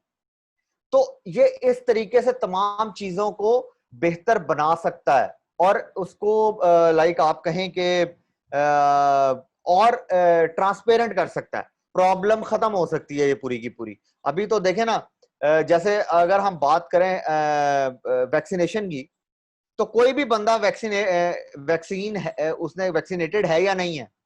जब पोलियो की वैक्सीनेशन होती थी तो कुछ जो है सेंटर्स थे जो वो प्रोवाइड करते थे कि ओके आपको वीजा चाहिए तो अब आप बाहर जा सकते हैं, ठीक है। उसके बाद ये सारी की सारी जो चीजें हैं ये इस तरीके से हो सकती हैं। देन अगर हम टोकन इकोनॉमी की बात करें कि टोकन इकोनॉमी क्या है, तो ये याद रखिएगा, मैं इसकी मिसाल आपको ऐसे देता हूं कि कोई एनजीओ है जिसके पास एक आदमी आता है कि जी उसको भूख लगी हुई है और that want some help, he need some help. तो आप उसको जो टोकन जनरेट करके देंगे वो सिर्फ खाने के लिए होंगे और वो स्पेसिफिक रेस्टोरेंट्स में स्पेसिफिक जगह पे चल सकते हैं। वो ऐसा नहीं होगा कि आपने उसको पैसे दे दिए, आप खुदा ना ख्वास्ता वो उसको किसी गलत काम के लिए यूज कर ले, तो वो चीज खत्म हो जाएगी।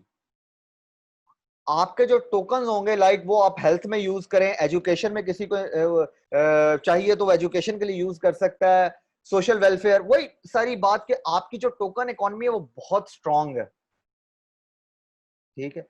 अब इसी तरह से आपने जिस चीज के लिए, मैंने अगर सपोज करें अपना मेडिकल रिकॉर्ड किसी को देना, तो मैं अपनी प्राइवेट की नहीं दे दूंगा उसको कि जाके जी आप यूज कर लें इसको। मैं क्या करूंगा, मैं एक टोकन जनरेट करूंगा, मैं उसको कहूंगा कि जी ये टोकन एक्सपायर हो जाएगा 2 घंटे में, आपके पास 2 घंटे, मेरी अपॉइंटमेंट आपके पास 2 घंटे के बाद है, तो मैं आप इसको 2 घंटे में मेरी जो भी रिपोर्ट है आप स्टडी कर लें, तो इट्स गुड। मैंने अपना सर्टिफिकेट देना है जॉब के लिए, ठीक है, तो वो क्या करेगा, वो मैं कुछ देर के लिए दे सकता हूं कि ठीक है जी आप इसको वेरीफाई कर लें कि मैं दिस इज जेन्युइन और नॉट। तो टोकन इकोनॉमी जो है वो बहुत स्ट्रांग आपको करती है, यानी एज ए नेशन, ठीक है, आपकी गवर्नेंस को बहुत बेहतर कर देगी ये चीज। अभी जैसे कोविड-19 की केस स्टडीज की बात हो रही थी कि मैं बात कर रहा था कि मैं आखिर में आपको बताऊंगा, तो कोविड-19 के ऊपर बहुत सारे लोग काम कर रहे हैं इस टाइम। कोई ड्रग ट्रेसेबिलिटी पे कर रहा है, कोई आइडेंटिटी मैनेजमेंट पे कर रहा है। तो अगर सपोज करें एक वॉलेट आपको जनरेट कर दिया जाए और आपने जब भी किसी जगह जाना है, जहां पे अब जैसे दुबई की फ्लाइट शुरू हो गई हैं और किसी ने वहां पे जाना है, तो उन्होंने अपने एसओपीज बनाए हैं, तो वहां पे WHO के थ्रू ये प्रूव करना कि बंदे को कभी कोविड-19 का मसला हुआ था या नहीं हुआ था, वो बंदा अगर हुआ था तो वो वैक्सीनेटेड है या नहीं है, ठीक है। यानी ये इजी हो जाएगा। अभी क्या है एसओपी, आप जाएंगे, वो आपका टेस्ट करेंगे, 2 घंटे आप वहीं एयरपोर्ट पे बैठे रहेंगे, अगर खुदा ना ख्वास्ता टेस्ट का कोई मसला हो गया तो आपको वो वापस एयरपोर्ट से वापस पाकिस्तान भेज देंगे। This is SOP.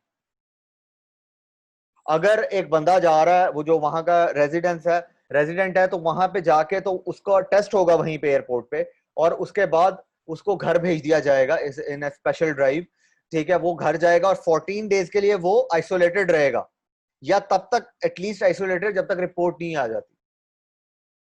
तो हैसल इज देयर। तो प्रॉब्लम सॉल्व हो जाएगी एक छोटी सी चीज से। अगर हम, और इसके ऊपर बहुत सारी कम्युनिटीज काम कर रही हैं ऑलरेडी माशाल्लाह। पाकिस्तान में भी ट्रस्टनेट पीके इस पे ऊपर काम कर रही है, होपफुली वो बहुत जल्द इसका सोल्यूशन लेके आएंगे। तो and of the day the conclusion is के हम इसको अगर ब्लॉकचेन को लेके आते हैं तो हमें फायदे क्या होंगे, गवर्नेंस कैसे बेहतर हो सकती है, मनी लॉन्ड्रिंग रुक सकती है which is the very major problem for us, ठीक है। सर्टिफिकेट फोर्जरी रुक सकती है, जैसे मैंने पहले कहा कि कुछ लोग बीएस पहले कर लेते हैं, मैट्रिक बाद में करते हैं, ठीक है, तो वो प्रॉब्लम आपकी खत्म हो सकती है। फ्रॉड्स रुक सकते हैं, ठीक है। आइडेंटिटी थेफ्ट खत्म हो सकता है आपका। करप्शन को ऑब्वियसली आप कंट्रोल कर सकते हैं। हेल्थ रिकॉर्ड, जो फोर्ज हेल्थ रिकॉर्ड्स की मैंने बात की, उनसे आप लोग सेव हो सकते हैं बहुत आसानी से। तो ये मेरे तरफ से, यानी कि मेरा टेक ये था कि गवर्नेंस में अगर हम इस पूरी ब्लॉकचेन को यूज करें पाकिस्तान में, तो ये एक बड़ी स्ट्रॉन्ग चीज बन सकती है, ठीक है। और I always say at the end of seminars of mine के जी blockchain is coming and it's not coming slow, तो we need to be ready. Dubai अगले साल तैयार कर लेगा अपना सारा कुछ, तो अगर वो आपको वीजास देना बंद कर दे, वो कहे कि आप अपनी तमाम डॉक्यूमेंटेशन जो है मुझे जी ब्लॉकचेन के ऊपर दें, तो अगर आप नहीं देते तो प्रॉब्लम है बहुत बड़ी, ठीक है।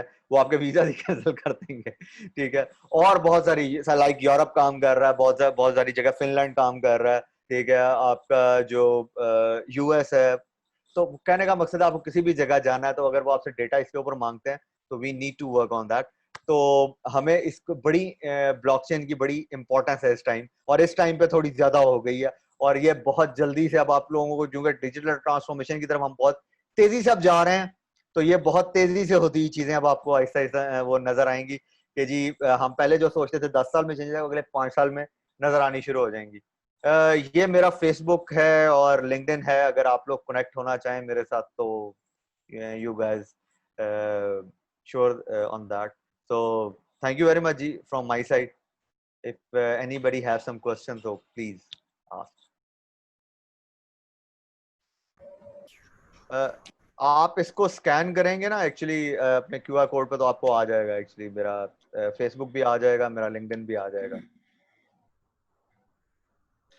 अच्छा मंजूर साहब, अहमद साहब, आपको मेरी आवाज आ रही है अभी?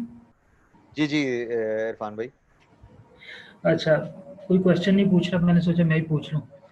मेरा बड़ा बेसिक सा क्वेश्चन है कि there was a hype 2 years ago in the field of blockchain, और उसके बाद हमने देखा कि इंडस्ट्री जो है उसमें काफ़ी ज़्यादा स्लो हो गई ब्लॉकचेन के हवाले से। जो मेरे दोस्त भी हैं इंडस्ट्री में, वो भी मतलब उनसे भी ये पता चलता है कि कोई ज़्यादा काम नहीं हो रहा। तो इस वक्त क्या सिचुएशन है ग्लोबल इंडस्ट्री में और पाकिस्तान की इंडस्ट्री में? सर एक्चुअली इस टाइम रिसर्च वर्क भी बहुत ज्यादा हो रहा है, और आपकी जो है, मैंने भी जिस तरह पहले बात की ना कि आपको अभी जैसे कोविड-19 की वजह से आइडेंटिटी मैनेजमेंट में बहुत ज्यादा काम होना शुरू हो गया इस टाइम, कि आपकी आइडेंटिटी सेव हो जाए, और वो बहुत लोग काम कर रहे हैं। यानी हाइपरलेजर बहुत ज्यादा काम कर रहा है, एनवरम बाय इट्स हिमसेल्फ बहुत ज्यादा काम कर रहा है। पाकिस्तान में माशाल्लाह ट्रस्टनेट पीके के नाम से एक पूरा इनिशिएटिव इसके ऊपर चल रहा है, ठीक है। और सप्लाई चेन में ऑलरेडी लोग इसके ऊपर हैं, क्योंकि आपकी सबसे बड़ी इंडस्ट्री इससे जिसको फायदा होने वाला है वो सप्लाई चेन है। तो सप्लाई चेन में इसमें अभी बहुत काम हो रहा है। लोग बाकी जो चीजें हैं, एनईडी ने गालबन अपना जो है ये डिजिटल सर्टिफिकेट्स निकाले हैं अपने, इन्होंने पिछले जो लास्ट कॉन्वोकेशन हुआ उसके डिजिटल सर्टिफिकेट्स इन्होंने दिए हैं। तो बाकी भी आपकी जो सर्टिफिकेट, जो हमारे जैसे वो जो सर्टिफिकेशंस करते रहते हैं लोग, तो ब्लॉकचेन के ऊपर अब सर्टिफिकेशंस आपको मिलनी शुरू हो गई। अक्लेम जो है पूरे का पूरा वो ब्लॉकचेन को उसको बैक ब्लॉकचेन कर रहा है। अच्छा। तो वो या अक्लेम का जो भी आपको सर्टिफिकेशंस मिलती है ना अक्लेम के ऊपर, तो वो ब्लॉकचेन के ऊपर आप उसको देख सकते हैं। और ब्लॉकचेन ट्रेनिंग अलायंस की जो हमारी सर्टिफिकेशंस हैं वो सारी की सारी ब्लॉकचेन के ऊपर है। आई सी, वेरी नाइस। तो सर काम हो रहा है माशाल्लाह, और वही मैं जो कह रहा था ना कि जो हमें 10 साल में चेंजेस नजर आने वाली थी वो अब अगले 5 सालों में नजर आएंगी, बिकॉज डिजिटल ट्रांसफॉर्मेशन बड़ी तेजी से अब आगे की तरफ बढ़ेगी इंशाल्लाह। इसकी जो किलर एप्लीकेशन है वो तो सप्लाई चेन और लॉजिस्टिक्स ही थी, और इसमें मर्स्क और IBM वगैरह का बहुत बड़ा इनिशिएटिव भी था। लेकिन बिल्कुल उस ऐसा तरफ ही से है, भी बिल्कुल ऐसे जी वो 2018 तक जो है वो न्यूज़ आ रही थी काफ़ी, हर 1-2 महीने के बाद वो मर्स्क IBM वाले इनिशिएटिव की। उसके बाद वो भी ज़रा बैकग्राउंड में चला गया, कोई ज़्यादा बातचीत नहीं हो रही। उसके हवाले से। सर आप अगर वो लिंक्डइन के ऊपर ना एक्सेंचर, इस पे बहुत ज्यादा उसके रिसर्च पेपर्स आते रहते हैं, ठीक है। अच्छा। आईबीएम भी अब थोड़ा सा दोबारा तेज हुआ है। ये भाई मैं भी कह रहा हूँ ना, ये कोविड के चक्कर में अब चीजें बहुत तेज हो गई हैं एकदम दोबारा से। अच्छा। अगर यानी क्योंकि देखें ई कॉमर्स अब सारी दुनिया जो है, पहले वो जो थी ना कि ई कॉमर्स से बचते थे कि यार 2 नंबरी ना हो जाए सर जी, इस तरह ये ना, ठीक है, लेकिन एकदम चीजें तेज हो गई। अब ई कॉमर्स के बगैर लाइफ ही नहीं है। जैसे मैं लोगों को ना वर्क फ्रॉम होम, जब 5 साल पहले मैं पाकिस्तान आता होता था ना, तो लोगों से नॉर्मली बात करता था कि जी वर्क फ्रॉम होम भी एक कॉन्सेप्ट है जी, इसको अपनाएंगे, आपके बड़े पैसे बचाएगा ये वो, तो लोग उसको मजाक में उड़ा देते थे। लेकिन आज वर्क फ्रॉम होम पे हम काम कर रहे हैं। जूम आज से 4 महीने पहले तक कोई सोच भी नहीं सकता था जूम $1 बिलियन जो है कंपनी बन जाएगी, ठीक है। ऐसे ही नाउ इट्स बिकम लाइफस्टाइल, ठीक है। तो सर ब्लॉकचेन भी अभी ये यानी आईओटी, आईओई और फिर एआई और देन ब्लॉकचेन, इन सब ने यकदम जो है ना लाइफस्टाइल की तरफ आना है। और मैं वही कह रहा हूँ, ये अगले 3-4 साल बड़े क्रिटिकल और बड़े मजे के होने वाले हैं। ऐसे ही जी। Okay, what about structure and possibility in upcoming next in Pakistan about blockchain? Ibrar भाई यही हम लोग बात कर रहे थे कि अभी जो है ना पॉसिबिलिटीज आर देयर, क्योंकि अभी इसकी इम्प्लीमेंटेशन पाकिस्तान में तो है ही नहीं, लेकिन आगे आने वाले दौर में इतना काम है। जैसे अभी आपसे मैं सिर्फ एक मिसाल देता हूँ, एजिलिटी को पकड़ लें, एजिलिटी जो कंपनी है उसका सप्लाई चेन आप इसके ऊपर ले आए, ठीक है। तो उसी तरह लॉजिस्टिक्स की कितनी कंपनीज हैं, आप पूरी ड्रग ट्रेसेबिलिटी को ले आए, तो पाकिस्तान में तो बहुत काम है इसके ऊपर होने वाला। पाकिस्तान में तो अभी लोग सीख रहे हैं चीजें, ठीक है। अच्छा जी, दूसरा, we have minister of IT in Pakistan, so why not they are taking this call as we know is going to crash in IT sector in Pakistan. Sir actually बात ये है इब्रार भाई, इसका आंसर ये है कि चीजें हो रही हैं। यानी अभी आप इसको सोचें कि फ्रीलांसिंग जो है ना, पिछले साल में सिर्फ आप चले जाएं 2019 में, लोगों को शायद फ्रीलांसिंग का बहुत ज्यादा नहीं पता था, लेकिन यकदम इस साल फ्रीलांसिंग आप बहुत ज्यादा सुन रहे हैं। फ्रीलांसिंग जी, दुनिया फ्रीलांसिंग की तरफ जा रही है, फ्रीलांसिंग में काम कर रही है, तो ये सर चीजें हो रही हैं। Is there an institute in Pakistan offering blockchain? Actually, I have done, यानी कि मैंने एक इनिशिएटिव लिया था, that is Pakistan Blockchain Institute. So we are offering a lot of things, consultancy, research work, and something like this. Because since last 3 years, I have stopped my other operations. जो मेरा network field था ये वो, I have left that and I am working on a blockchain only. तो अब मैं blockchain को focus कर रहा हूँ actually ज़्यादा. So, any other questions, sir?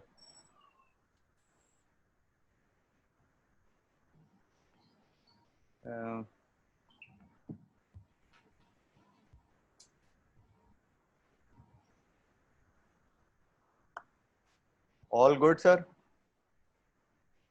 Yes, sir, we're good to go.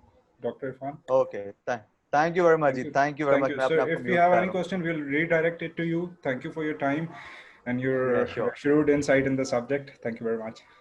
Jazakallah. Thank you. अच्छा, आपको स्लाइड्स नजर आ रही हैं सबको? जी सर, it's visible. अच्छा, basically it's an old presentation that it's basically part of a training that we delivered at FAST some time ago, a couple of years ago, as part of NCEAC. So मैंने just इसमें से कुछ slides जो हैं अपनी support के लिए यहाँ पे रख ली हैं। बेसिकली मुझे टॉपिक दिया गया है वो है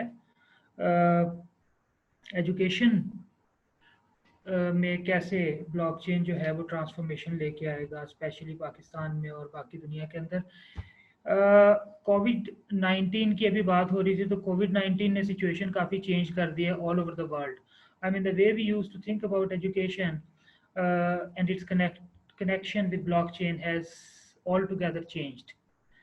आपने देखा होगा कि आजकल तो हर चीज़ जो है स्कूल एजुकेशन से लेके और यूनिवर्सिटी एजुकेशन तक तकरीबन सारी क्लासेस ही ऑनलाइन हो रही हैं। और अभी बात हो रही थी जूम की कि जूम के शेयर्स मार्केट में क्यों बढ़ गए हैं, क्योंकि जूम की मांग या डिमांड मार्केट के अंदर बहुत ज़्यादा बढ़ गई है। सो I will take this global perspective and the perspective of future, and then try to explain how blockchain can play its role in the field of education. और उसमें हम एक और चीज़ भी मद्देनज़र रखेंगे। ब्लॉकचेन के हवाले से हमने इंफ्रास्ट्रक्चर और टेक्नोलॉजी के पॉइंट ऑफ व्यू से पिछले जो स्पीकर्स हैं उन्होंने काफ़ी अच्छी बातचीत कर ली। तो अब मैं थोड़ा सा जो एक रिसर्चर का काम होता है, एक विजनरी पर्सपेक्टिव मेरे जहन में आ रहा है कि सारी जो टेक्नोलॉजी का स्पेक्ट्रम है ये फ्यूचर के अंदर किस तरह से आपस में कनेक्ट हो सकता है। लेकिन उससे पहले जो मेरा पर्सपेक्टिव है ब्लॉकचेन का, जो कि थोड़ा सा शायद इंटरेस्टिंग लगे आम फहम अंदाज में कुछ लोग जो कि बिल्कुल बेसिक इंफॉर्मेशन चाह रहे हैं उनको शायद समझाने में ज़्यादा बेहतर लगे, वो मैं अपना जो है वो पॉइंट ऑफ व्यू दूंगा। First of all, this is basically the research vision that we have at our lab in Pias. It's called Digital Transformation Lab, right? So digital transformation का मतलब हम क्या लेते हैं, मैं बिल्कुल मुख्तसर टू द पॉइंट बात करूंगा। डिजिटल ट्रांसफॉर्मेशन का मतलब ऑटोमेशन है, और मैं इसको कहता हूँ automation 2.0। As a matter of fact computer science जो फील्ड है, the whole field of computer science has only one purpose and it is automation. जब वो ऑटोमेशन साइंटिफिक प्रोसेसेस में होती है तो उसको साइंटिफिक ऑटोमेशन कहते हैं, जब वो बिजनेस प्रोसेसेस में होती है तो उसको बिजनेस ऑटोमेशन कहते हैं। पहले सारी चीज़ें मैनुअल होती थी, आहिस्ता आहिस्ता कंप्यूटराइज्ड होना शुरू हुई, तो हम ये कहते हैं कि वो ऑटोमेट होना शुरू हो गई। ऑटोमेशन 2.0 मैं डिजिटल ट्रांसफॉर्मेशन को क्यों कहता हूँ, इसकी मैं एग्जांपल इस तरह से दूंगा कि think of a cash and carry store, जिसके अंदर के आप कुछ चीज़ें खरीदते हैं और लाके आप कैशियर देते हैं पॉइंट ऑफ सेल टर्मिनल के ऊपर, और पॉइंट ऑफ सेल पे वो आपको क्या करता है कि चीज़ें जो है वो आपको दे देता है, आपसे पैसे ले लेता है और आपको एक रसीद दे देता है। वो सारी चीज़ें जो है वो जब स्कैन करता है तो पीछे POS का सिस्टम काम कर रहा होता है। आज से कुछ साल पहले, कुछ साल का मतलब है कि 30, 35, 40, 50 साल पहले हमारे पास POS के सिस्टम्स नहीं होते थे, और हमारे पास क्या होता था, खाते होते थे, रजिस्टर होते थे, ये सारी चीज़ें लिखने के लिए। जो रजिस्टर है वो एक बड़ी महदूद सी डेटाबेस है, जिसको हम रजिस्टर इस वजह से कहते हैं क्योंकि ये एक एक्सेल की शीट की तरह से कॉलम्स के अंदर आप कोई हिसाब किताब अपना लिख सकते हैं। जब आप इस तरह के हिसाब किताब के जो खाते हैं, कई खातों को मिला के जब कोई एक सिस्टम बनाते हैं तो उसको आप डेटाबेस कह देते हैं, DBMS वगैरह के पॉइंट ऑफ व्यू से।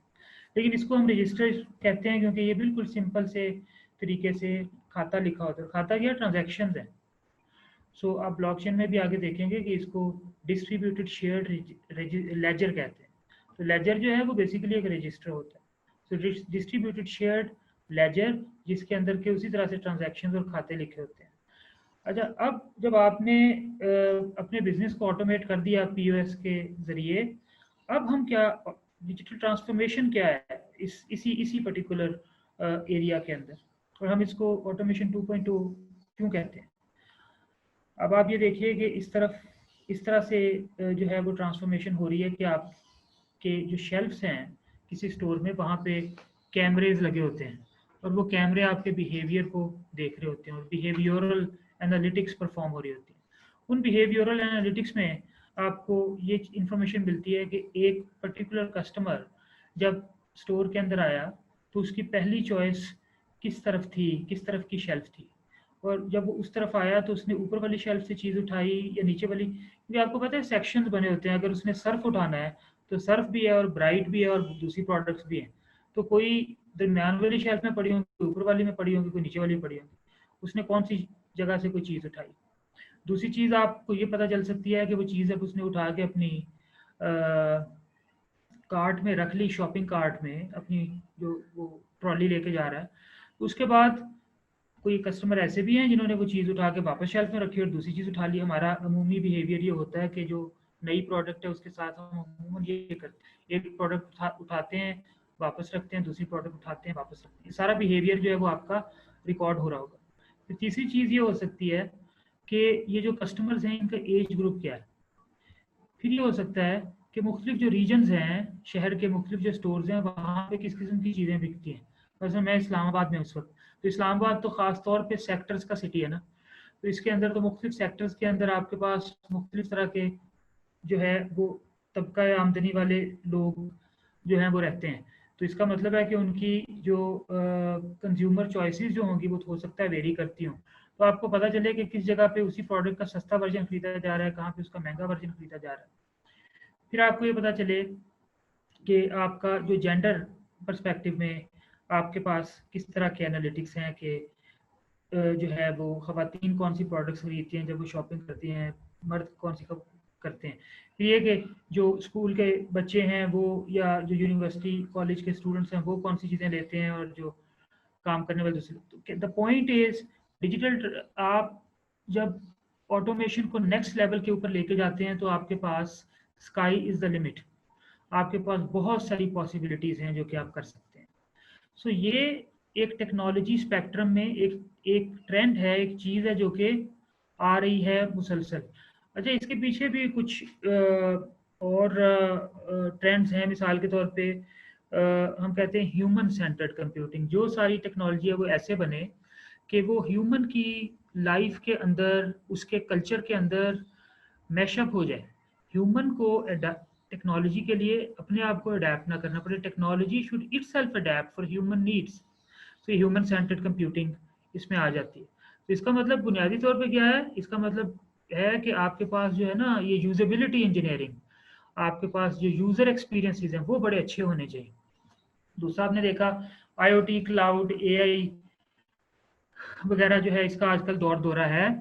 मैं एक चीज़ कहता हूँ कि कुछ अर्सा पहले एक रेस थी हार्डवेयर और सॉफ्टवेयर में। 80s में जो रेस शुरू हुई, 90s में भी रही और 2000 में भी रही, और फिर जब with the advent of cloud computing ये रेस खत्म हो गई। This is an interesting phenomenon. Hardware was always pushing software to bring something new, and software was always pushing the limits of the hardware because it demanded something more. Like आपकी games जो है वो बेहतर से बेहतर होती गई, उनको बेहतर से बेहतर ग्राफिक्स के लिए ज़्यादा से ज़्यादा अच्छा हार्डवेयर चाहिए था। हार्डवेयर जो था वो जब नई चीज़ें ईजाद होती थी तो वो चाहते थे कि वो मार्केट में बिकें, उनकी जो है वो नीड पैदा हो, तो सॉफ्टवेयर जो है वो अच्छे से अच्छा बने जो कि उनकी रिक्वायरमेंट्स को पूरा करे। अब ये रेस कुछ अरसे तक रही। मैं ये समझता हूँ कि ये रेस ख़त्म हुई जब क्लाउड कंप्यूटिंग और आईओटी आ गया।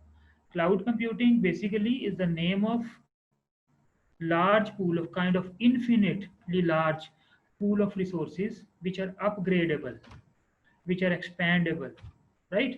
तो जब आप कहते हैं ना ये इलास्टिक क्लाउड कंप्यूटिंग, जो EC2 था, जो AWS का पुराना नाम है अमेजोन का, इलास्टिसिटी का मतलब ये है कि अपग्रेडेबल, एक्सपेंडेबल है।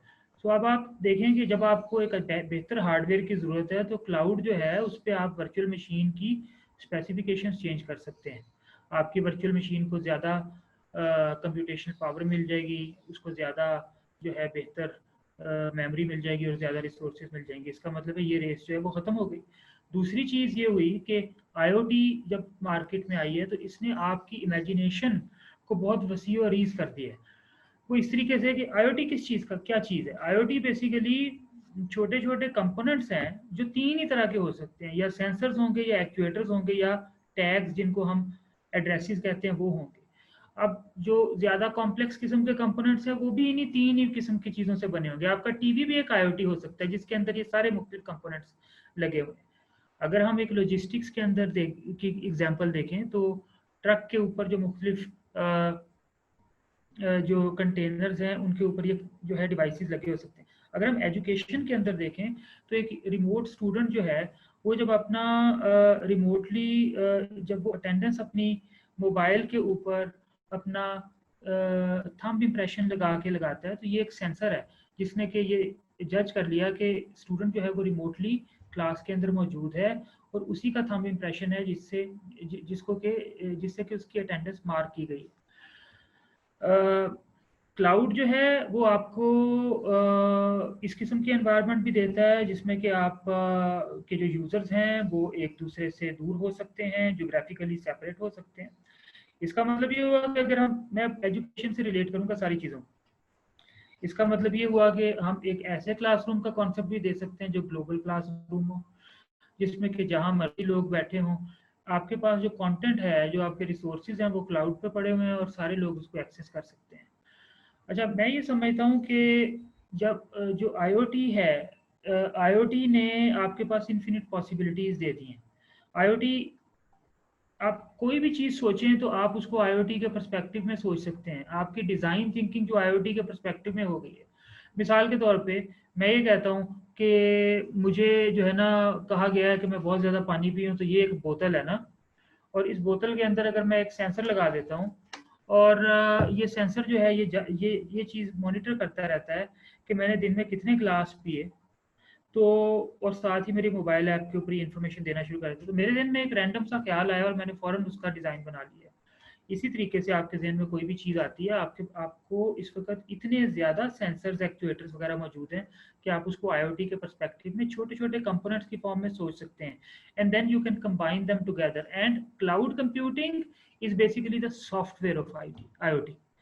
आईओटी का जो हार्डवेयर है उसके ऊपर जो सर्विसेज लगनी है बेसिकली वो क्लाउड के ऊपर होंगी, ठीक है, और फिर एनालिटिक्स परफॉर्म होना है। तो ये जो मैंने नीचे लिखा ना, saleable research post industrial sprint, I have used the word industrial sprint for the race that was going on between the hardware and the software for some time.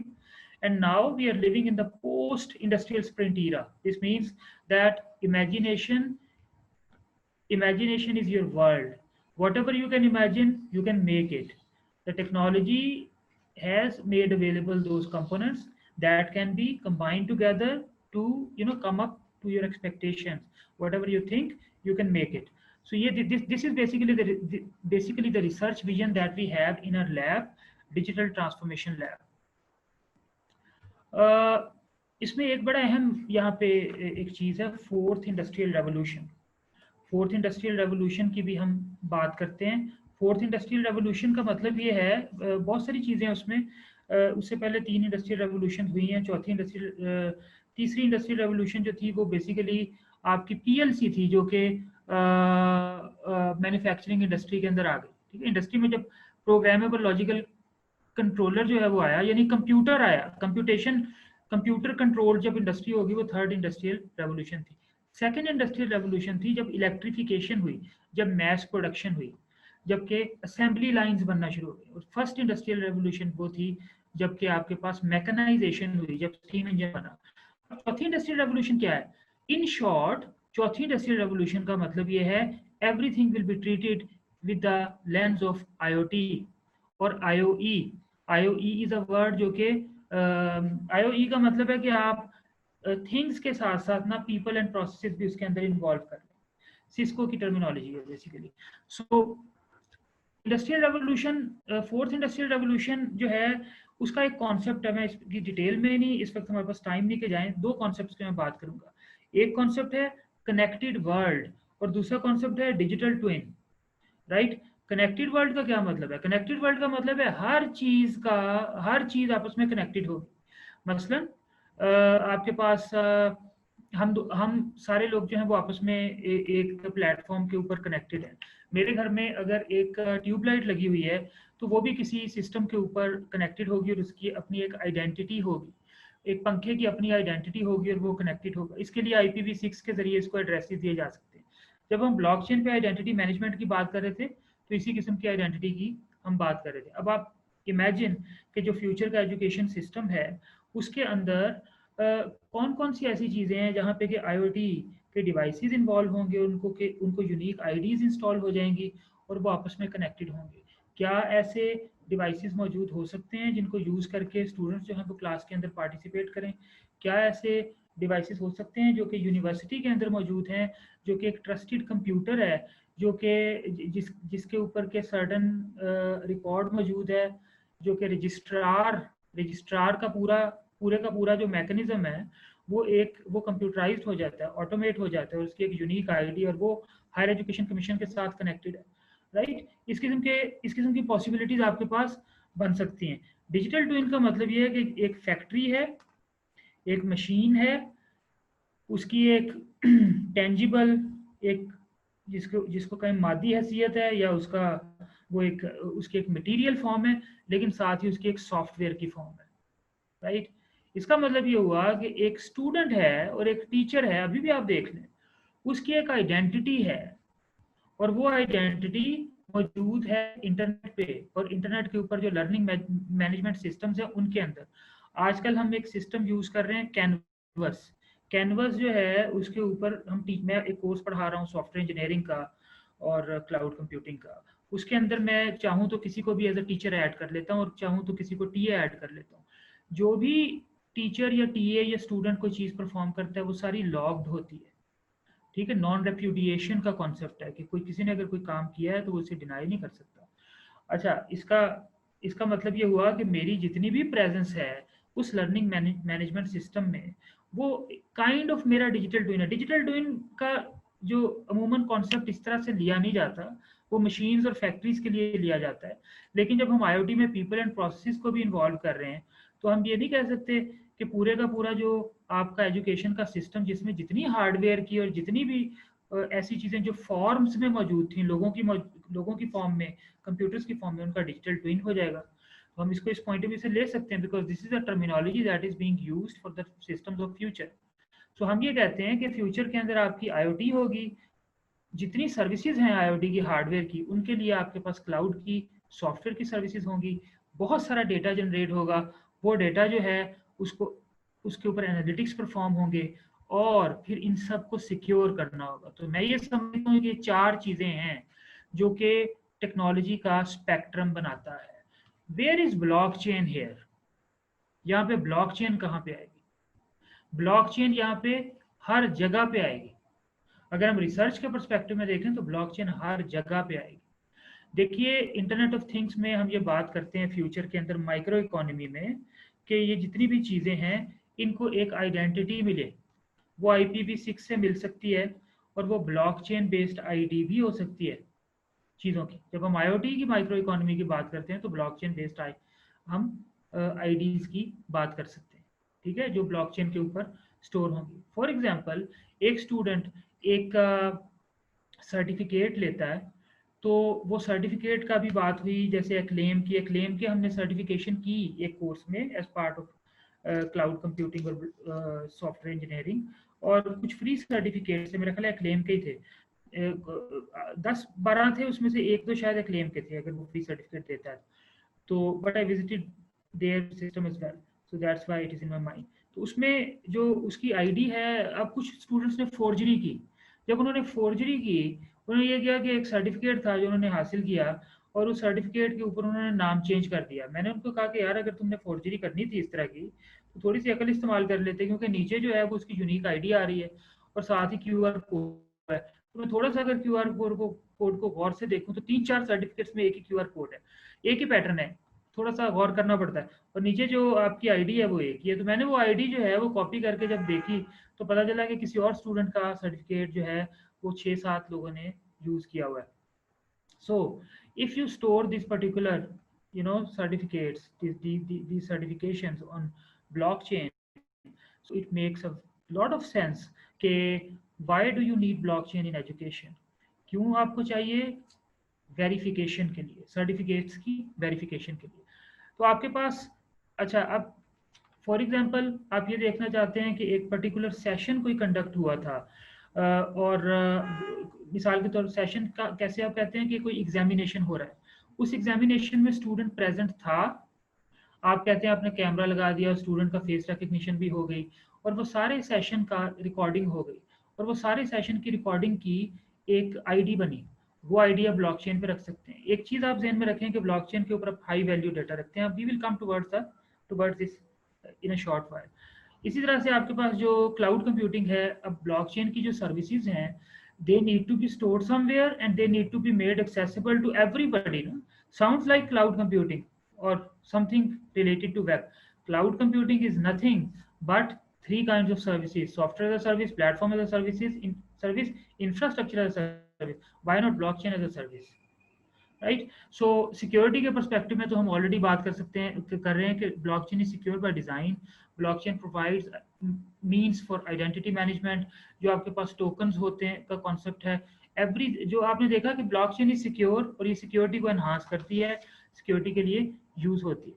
ये हम कुछ काम कर रहे थे, इसको मैं स्किप करूंगा। मैं ब्लॉकचेन के अब कॉन्सेप्ट की तरफ आता हूँ। एक तो मैंने आपको बता दिया रजिस्टर, लेकिन किस तरह का register. You might have heard about, मैं इस एग्जांपल दो जो है ना वो रिलीजन से देता हूँ। You might have heard about the concept of, not the concept, rather about किरामन कातिबीन. Kiraman Katibin are two angels which are sitting on both of your shoulders. On your right shoulder, there is an angel which records all the good deeds that you are performing. On your left shoulder, there is an angel who records all the bad deeds that you are performing. So all those deeds will be there in that register forever. So now I was actually telling this to my class and somebody asked, what if somebody repents? अगर कोई तौबा कर लेता है तो उसकी जो पुरानी जो गुनाह धुल जाते हैं वो कैसे धुलेंगे? वो क्या डिलीट हो जाएंगे? ये तो ब्लॉकचेन की एग्जांपल नहीं है, डिलीट नहीं होंगे वो। आपके पास एक नया रिकॉर्ड आएगा जो पुराने की अहमियत को खत्म कर देगा। There should be a concept like this. Similar is the concept in blockchain कि आपके पास कोई चीज पुरानी जो है वो खत्म नहीं होगी। आपके पास हो सकता है कि एक नया ऐसी ट्रांजैक्शन या रिकॉर्ड आ जाए जो कि पुरानी ट्रांजैक्शन को यक जुम्बिश कलम जो है वो उसका अहमियत को खत्म करते हैं। ठीक है, so that is basically the concept of blockchain which is similar to Kiraman Katibin. Now I have written here another word, लोहे महफूज. Why have I written here? अगर किरामन कातबीन से मसला हल होता, लोहे महफूज क्या? लोहे महफूज में हम ये कहते हैं कि हर एक की फेट जो है वो दर्ज है, यानी कि हर एक की जिंदगी में जो उसकी किस्मत है वो सारी उसमें लोहे महफूज में मौजूद है। इसका मतलब है ब्लॉकचेन के स्मार्ट कॉन्ट्रैक्ट्स। मैं तो ये सब इस तरीके से इसकी एनालिजी बनाता हूँ। स्मार्ट कॉन्ट्रैक्ट क्या होता है? स्मार्ट कॉन्ट्रैक्ट का मतलब ये है कि आपकी कोई भी ऐसी लॉजिक या लॉजिकल ऑपरेशन जो कि आप परफॉर्म करना चाहते हैं, और लॉजिकल ऑपरेशंस आपको पता है कि उसके अंदर कंडीशनल स्टेटमेंट्स होती हैं, उसके अंदर आप कुछ ऐसी स्टेटमेंट्स कर सकते हैं जो कि डेटा को ट्रांसफॉर्म कर रही हों, स्टोरेज कर रही हों, रिट्रीव कर रही हों, इसी किस्म की स्टेटमेंट्स होती है ना। सो बुनियादी तौर पे एक प्रोग्राम, आपकी ज़िंदगी पे एक प्रोग्राम ही है जो कि आप गुजार रहे हैं। उसमें अगर आप ये करेंगे तो ये हो जाएगा, ये करेंगे तो ये हो जाएगा। सो मैं इसको स्मार्ट कॉन्ट्रैक्ट को लेता हूँ नज़दीक तरीन लोहे महफूज के। स्मार्ट कॉन्ट्रैक्ट बेसिकली आपकी बिजनेस लॉजिक है। सो स्मार्ट कॉन्ट्रैक्ट का बाय द वे कॉन्सेप्ट आया सर्विस लेवल एग्रीमेंट से ना। तो सर्विस लेवल एग्रीमेंट जो है, पहले जो आप कोई चीज़ इंस्टॉल करते हैं और वो पूरी की पूरी टर्म्स एंड कंडीशंस आ जाती हैं, आप उस पर चेक बॉक्स पे चेक करके जब आगे जाते हैं तो बेसिकली वो सर्विस लेवल एग्रीमेंट है जो कि यूज़र और सर्विस प्रोवाइडर के दरमियान है। लेकिन सर्विस लेवल एग्रीमेंट दो सर्विसेज के दरमियान भी हो सकता है। मसलन क्लाउड की दो सर्विसेज हैं, वो एक दूसरे से जब कंपोज टुगेदर होती है तो सर्विस लेवल एग्रीमेंट हो जाता है। जब अगर वो क्लाउड की दो सर्विसेज दो मुख्तलिफ जगहों के ऊपर हों और वो कंपोज टुगेदर हों, तो इसका मतलब ये है कि बेसिकली दो क्लाउड्स या दो हेट्रोजीनियस या दो सिस्टम्स जो हैं वो एक दूसरे के साथ इंटरेक्ट करने की कोशिश कर रहे हैं। मैं इसको कहता हूँ कि दो बिजनेस प्रोसेसेस एक दूसरे से कम्युनिकेट कर रहे हैं। इसको हम कहते हैं cross organisational business processes. Now imagine, हम ये बात जब एजुकेशन की करते हैं, इसके अंदर कितने इदारे आते हैं। मैंने जानबूझ के बहुत सिंपल से तरीके से शुरू नहीं किया, एजुकेशन के बिल्कुल सिंपल सा यूज केस नहीं लिया, because I wanted to give you something which is beyond the traditional concepts. लेकिन सिंपल सा कॉन्सेप्ट क्या है बेसिकली एजुकेशन का, जिस एजुकेशन में अगर ब्लॉकचेन लगाएं, डिग्री वेरिफिकेशन। डिग्री वेरिफिकेशन का मतलब ये है, HEC को आप एक एप्लीकेशन देते हैं कि आपने जो BSc की डिग्री ली थी उसकी उसको वेरीफाई करके दे दे कि वो डिग्री असली थी। HEC कैसे वेरीफाई करता होगा? HEC के पास कोई ना कोई रिकॉर्ड का सिस्टम होगा, लेकिन HEC तो नहीं पढ़ाता लोगों को, उनको डिग्रियां नहीं देता। डिग्री अवॉर्डिंग इंस्टीट्यूट्स तो कोई दूसरे हैं, तो HEC उन इंस्टीट्यूट्स के ऊपर ट्रस्ट करता होगा। लेकिन ट्रस्ट करने के साथ साथ अकाउंटेबिलिटी का भी तो कोई मैकेनिज्म होगा ना।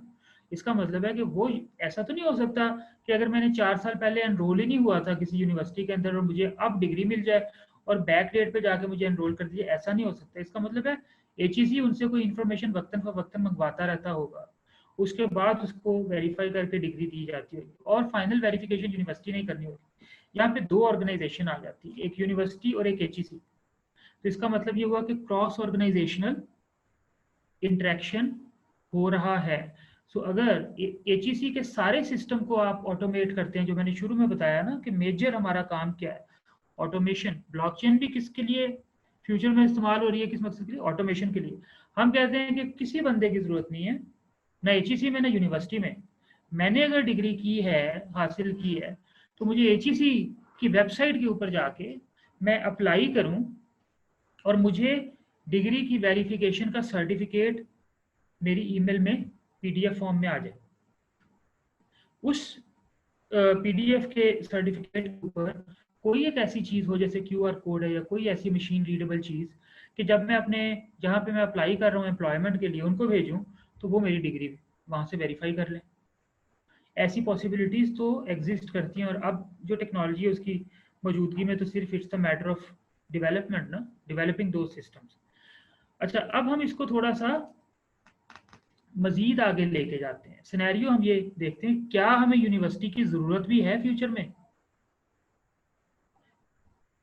कुछ रिसर्चर ये समझते हैं कि यूनिवर्सिटी में जो प्रोफेशनल स्टडीज हैं, जहाँ और जो स्किल बेस्ड एजुकेशन है, जहाँ पे कि मेंटोर की उस अंदाज में ज़रूरत नहीं होती। देखें, अगर मैं इंग्लिश लिटरेचर पढ़ना चाह रहा हूँ ना, तो मुझे एक ख़ास कल्चर के अंदर सांस लेने की ज़रूरत है, मुझे एक ख़ास डिस्कशंस की ज़रूरत है।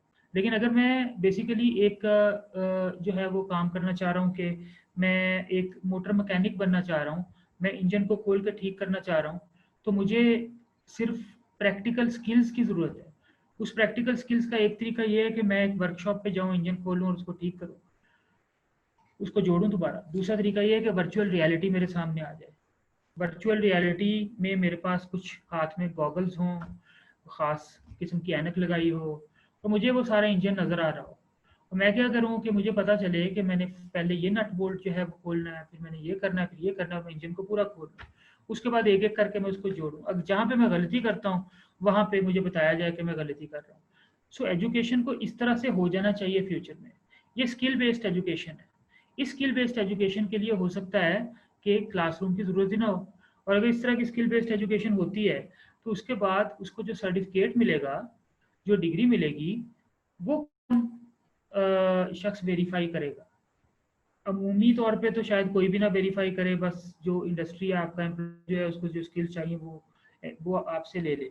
लेकिन ये भी हो सकता है कि आपका वो जो डिग्री है वो बेसिकली कोई आपकी रेगुलेटरी बॉडी हो जो कि इसको इस सारे काम को वेरी करे। जैसे HEC, उसने डिग्री अवार्डिंग इंस्टीट्यूट्स रखे हों, उसने जो है बेसिकली सर्टिफिकेशन अवार्डेड इंस्टीट्यूट्स रखे हों कि आपके जो, और उसमें फिर वो क्या चीज़ आगे चेक करेगी। अभी हम कैसे पैक जाके क्या चेक करती है कि ये सारी लैब्स मौजूद हैं, उसके अंदर आपके पास ये इक्विपमेंट मौजूद है, आपके पास प्लेग्राउंड मौजूद है, स्टूडेंट्स की फैसिलिटीज मौजूद हैं। PEC की बात कर रहा हूँ मैं, पाकिस्तान इंजीनियरिंग काउंसिल की। लेकिन फ्यूचर की एजुकेशन के इंस्टीट्यूट्स में क्या हो, आपके पास ये सारा इंफ्रास्ट्रक्चर मौजूद है, आपके पास क्लाउड के ऊपर इतनी बैंडविड्थ मौजूद है, कितने स्टूडेंट्स आप ले सकते हैं। आपके स्टूडेंट्स को जब आपकी प्रॉब्लम होती है तो आपके कुछ ऐसे मेंटोर्स मौजूद हैं जो उसको जवाब दे सके। Education will take place this form, right? इसके अंदर ब्लॉकचेन कैसे आ सकती है? इसमें ब्लॉकचेन ऐसे आ सकती है कि जब आपके पास देखें, एक शख्स है जो कि कंटेंट डेवलप कर रहा है, दूसरा शख्स है जो कंटेंट प्रोवाइड कर रहा है, तीसरा शख्स है जो कि कंटेंट यूज कर रहा है, ऊपर एक रेगुलेटरी बॉडी है। इन सब की भी तो एक सप्लाई चेन टाइप की कोई चीज बन रही है, इन सब का भी एक बिजनेस वैल्यू नेटवर्क बन रहा है। और ये क्रॉस ऑर्गेनाइजेशनल वर्कफ्लोज हैं, BP cross organisational business processes हैं जो आपस में काम कर रहे हैं। ये जो वर्कफ्लोज, ये बिजनेस प्रोसेसेस हैं, बेसिकली ये रिप्लेस हो जाएंगे स्मार्ट कॉन्ट्रैक्ट से। इनके पीछे जितनी भी बिजनेस लॉजिक लिखी हुई है स्मार्ट कॉन्ट्रैक्ट से रिप्लेस हो जाएगी। जब आप एजुकेशन हासिल करते हैं तो आपके पास, जब हम रजिस्टर की बात कर रहे थे ब्लॉकचेन की, तो ब्लॉकचेन का रजिस्टर क्या है, उसके अंदर एंट्रीज ही तो होती हैं, सारी ट्रांजैक्शंस होती हैं, रिकॉर्ड्स होते हैं। तो जब आप एजुकेशन हासिल कर रहे होते हैं तो आपकी कुछ एंट्रीज हैं जो कि आप कर रहे हैं। एंट्रीज किस किस्म की हैं? आपने कोर्स रजिस्टर करवा लिया यूनिवर्सिटी के अंदर, आपने वो कोर्स जो है उसके अंदर फलां टेस्ट में इतने नंबर हासिल किए, फलां क्विज में इतने नंबर हासिल किए, फलां असाइनमेंट में आपने इतने टाइम पे जमा करवा दी, इतने नंबर हासिल किए, उसके बाद आपने मिड टर्म दिया, फाइनल टर्म दिया, उसके बाद आपका रिजल्ट जो है वो कंपाइल हुआ, वो किसी जगह पे स्टोर हो गया, आपने कुछ और सब्जेक्ट कहीं और से पढ़ा, सारे सब्जेक्ट जब आपने रिक्वायरमेंट में पढ़ लिए तो आपको डिग्री मिल गई। That is I am talking about traditional education का जो सिस्टम है हमारे यहाँ।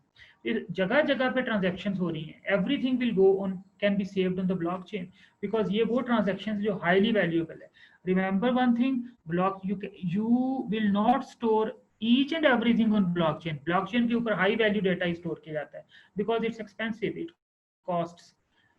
तो आपका जो एजुकेशन सिस्टम है फ्यूचर के अंदर क्या ऐसा नहीं होना चाहिए कि अगर आप यूनिवर्सिटी के स्टूडेंट्स हैं तो आप किसी भी यूनिवर्सिटी से कोई कोर्स पढ़ लें? फॉर एग्जांपल आप ऑनलाइन नहीं भी पढ़ रहे तो मैं कॉमसेट्स में जाके किसी टीचर से कोई कोर्स पढ़ लूँ, प्यास में जाके कोई और कोर्स पढ़ लूँ, फास्ट में जाके मैं कोई और कोर्स पढ़ लूँ, अगर वहाँ पे क्लास में जगह हैं।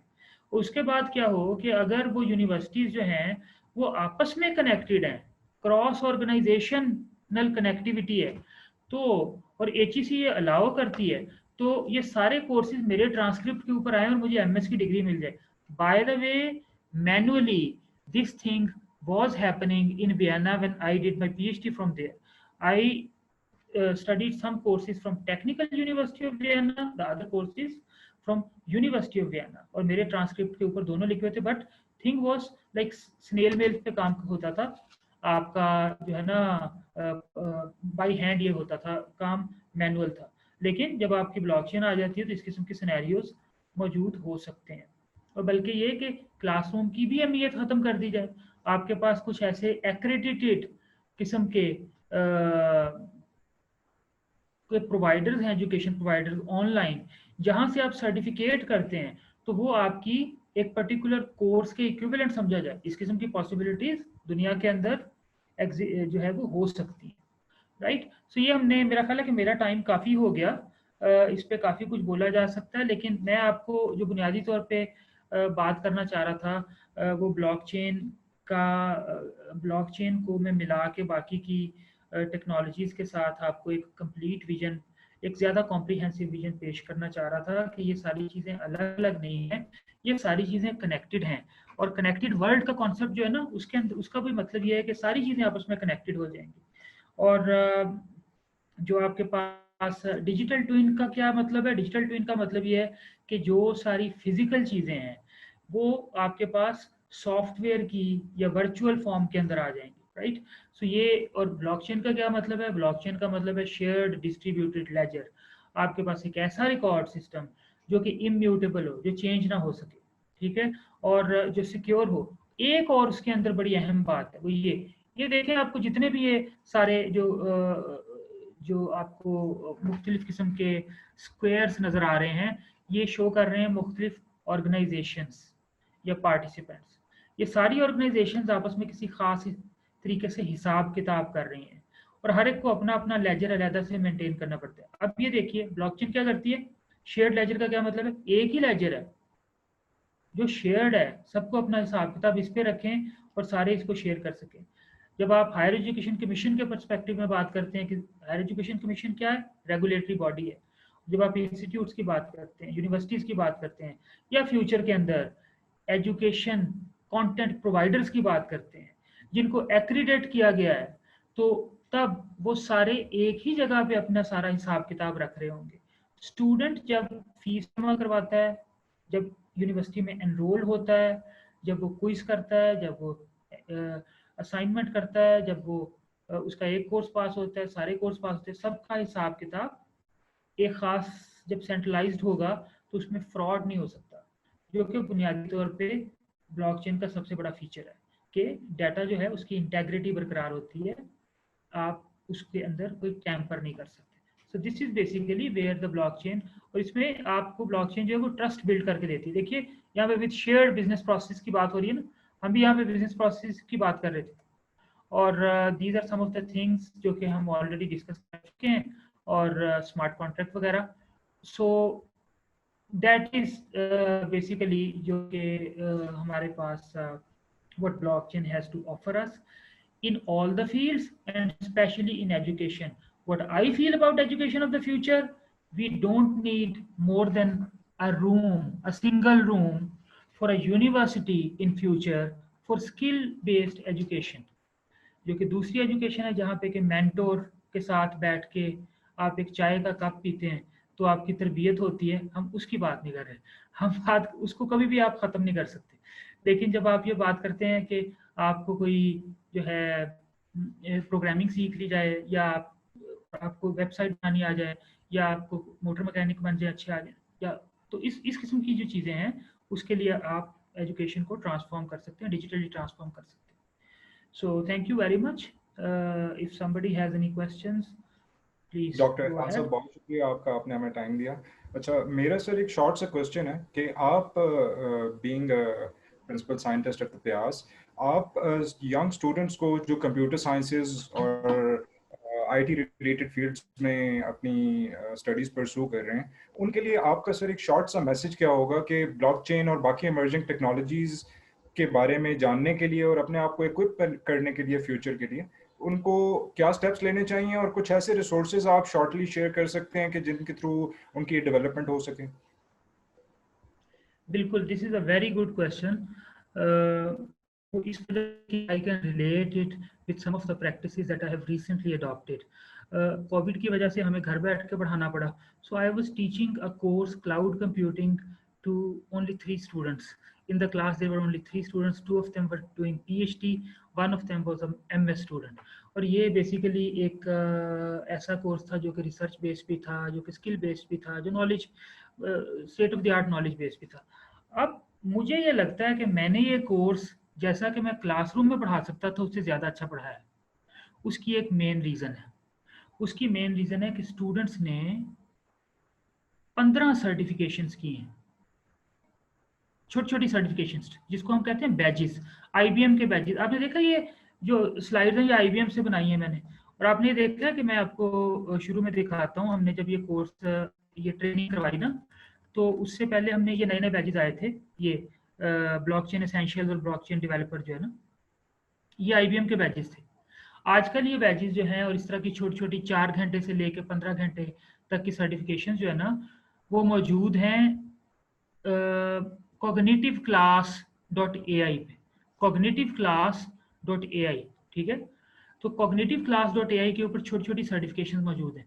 हमने हैदूब की सर्टिफिकेशन हैदूब से स्टार्ट किया, और ऊजी से, और फिर हमने स्कूप से जो हैदूब के अंदर है, moving data in and out from Hadoop, और उसके बाद हमने जो है वो अपाची स्पार्क से अपाची की फैमिली की और बहुत सारी चीज़ें हमने देखी। ये अच्छा, जो ये कॉग्निटिव क्लास का जो एनवायरनमेंट है वो बड़ा इंटरेस्टिंग है। It's not like a certification के जिसपे आपने छोटी छोटी वीडियोस देखी और उसके बाद जाके क्विज किया और हो गई, नहीं, ऐसा नहीं है। ये ब्लेंडेड लर्निंग है। जो आपकी वीडियोस तो हैं 4-4 मिनट की, वो आप करते हैं, आगे क्विज दे देते हैं, लेकिन फिर आपकी एक पूरी डिजिटल एनवायरनमेंट है। उस डिजिटल एनवायरनमेंट में साइड पे ट्यूटोरियल खुल जाता है, आपको कोड लिखना होता है, कोड कंपाइल होता है, उसके रिजल्ट आते हैं, आपको पूरी एनवायरनमेंट का एक्सपीरियंस हासिल होता है। और ये जिसको उर्दू में कहते हैं ना मुहावरा, देखते ही देखते हो जाता है। I mean, आपको मूड नहीं बनाना पड़ता कि यार अब मैं पता नहीं कौन सी मुश्किल सी चीज़ सीखने लगा। होता है ना ऐसा कि आप जनाब ये हदूब जो है बहुत कोई भारी सी चीज़ है, लेकिन 4 घंटे के अंदर आप एक सर्टिफिकेशन करते हैं, आपको सेंस ऑफ अचीवमेंट हासिल होता है। अगले 4 घंटे में दूसरी करते हैं, तो हदूब की मेरा ख्याल है 7-8 थी, उसके अलावा कुछ और थी, तो वो मिला के 15 सर्टिफिकेशंस हो गई। जब वो 15 सर्टिफिकेशंस हो गई तो उसके बाद I am pretty much satisfied with the knowledge that I have delivered, and actually there is little contribution from my side. You know, the contribution that I made was looking up those resources, making a plan, और उनको वो plan execute करवाना और उनके अंदर वो skill develop करवाना। और मजे की बात यह है कि कुछ सर्टिफिकेशंस मैंने की हुई थी, कुछ ऐसी भी सर्टिफिकेशन थी जो मैंने भी नहीं की हुई थी। और उसके बाद फिर मैंने क्या किया, उसके बाद मैंने ये किया कि मैंने स्टूडेंट से प्रेजेंटेशन ले ली उनकी, उन सर्टिफिकेशन की, ताकि वो नॉलेज मुझ तक भी आए। तो देखिए ये 2 वे है ना नॉलेज, आप भी स्टूडेंट्स को नॉलेज दे रहे हैं, स्टूडेंट्स भी आपको नॉलेज दे सकते हैं, इसमें कोई झिझक या शर्म की तो बात नहीं है। कि आपने तो बेसिकली ये सारे सिस्टम का मतलब ये है लर्निंग, हम लर्न करें। और जारी बात है जब स्टूडेंट्स मुझे चीज़ें बता रहे होंगे, उनके क्वेश्चंस होंगे, तो मेरा एक्सपीरियंस तो डेफिनेटली उनसे ज़्यादा ही है। जब उनके क्वेश्चंस होंगे कि हम ये क्यों करते हैं, तो मैं उनको अपना कोई विजन दे रहा हूँ।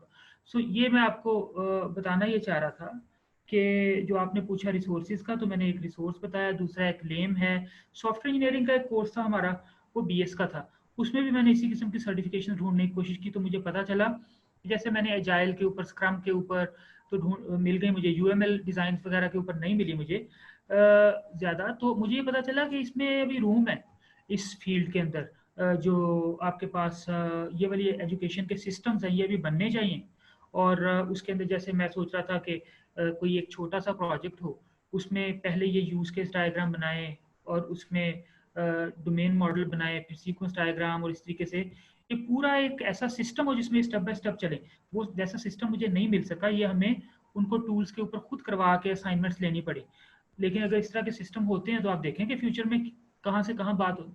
अब मैंने आपको एक एग्जांपल दी कि BS के कुछ स्टूडेंट्स ने क्या किया, एक एजाइल की या स्क्रम की सर्टिफिकेशन थी और रिएक्टिव की भी, उसको उन्होंने कॉपी कर लिया और फोर्जरी कर दी।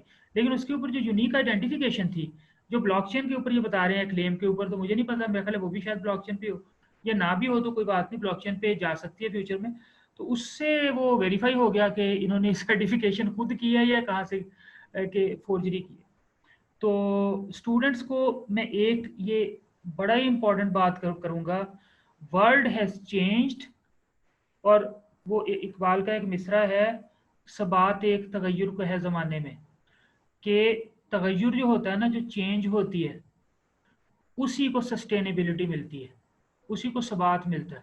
तो जो चेंज हो रही है ना दुनिया में, इससे डरे ना।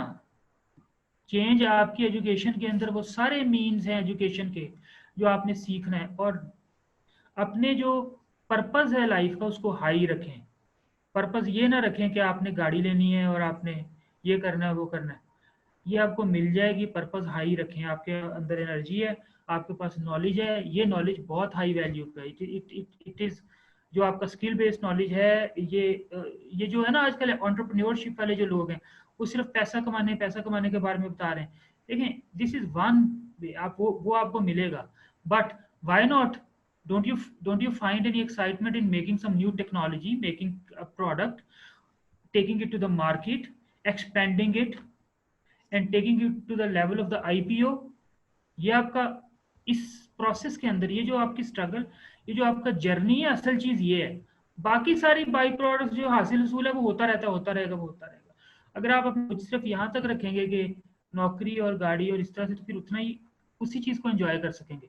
बाकी चीजों को भी, नॉलेज को for the sake of knowledge आप करें, और उसमें दूसरे लोगों को। और बड़ी बात यह है कि जब मैं एंटरप्रेन्योरशिप का हामी हूँ, बहुत हामी हूँ, पैसे कमाने के लिहाज से नहीं, इस वजह से, और मैं पढ़ाया भी है मैंने सब्जेक्ट, और मैं लोगों को बड़ा इस पे इनकरेज करता हूँ, इसलिए कि आप इसमें बहुत सारे दूसरे लोगों के लिए रोजगार पैदा करते हैं। एंटरप्रेन्योरशिप में आप नौकरियां मांग नहीं रहे, यू आर इन द, आप एकदम जो है वो देने की सिचुएशन में आ जाते हैं। सो दैट इज बेसिकली, हम जो है ना इसमें, अगर इस तरह की आप हाई एम्स रखेंगे तो ये एवरेज चीजें तो मिल ही जाएंगी। अगर एवरेज रखेंगे तो फिर उससे नीचे की चीज मिलेगी। बड़े अच्छे पॉइंट पर कंक्लूड किया सर कि हमें ना सिर्फ कैपिटल के बारे में सोचना चाहिए बल्कि सोशल एंटरप्रेन्योरशिप के बारे में सोचना चाहिए। हमें सोसाइटी के प्रॉब्लम्स को सॉल्व करना चाहिए, और इस तरह सॉल्व करना चाहिए कि हम कंक्लूसिवली हम सबको ऑन बोर्ड ले रहे हों, हम एम्प्लॉयमेंट्स प्रोवाइड कर रहे हों, हम सोल्यूशंस प्रोवाइड कर रहे हों, और we should always aim high. तो सर बहुत शुक्रिया डॉक्टर साहब, आपने टाइम दिया हमें। आपके पास जो भी रिसोर्सेज हैं इससे रेलेवेंट, हम फेसबुक पे एक ग्रुप बना देंगे, हमारे सारे जो भी पार्टिसिपेंट्स थे उन सबको मैं रिक्वेस्ट करूंगा कि वो ग्रुप ज्वाइन करें, मैं सबको रिक्वेस्ट शेयर कर दूंगा। तो वहाँ पे सर हम एक इंटरेक्टिव बनाना चाह रहे हैं इस चीज़ को, कि जिस तरह फ्यूचर में भी सपोज जो भी स्टूडेंट्स, जो भी प्रोफेशनल्स जो इंटरेस्टेड हैं फ्यूचर में मेंटोरिंग या ट्रेनिंग सीख करने के लिए, तो वहाँ पे आपसे इन टच रह सकते हैं, आप वहाँ रिसोर्सेज शेयर कर सकते हैं, वो अपनी क्यूरीज शेयर कर सकते हैं।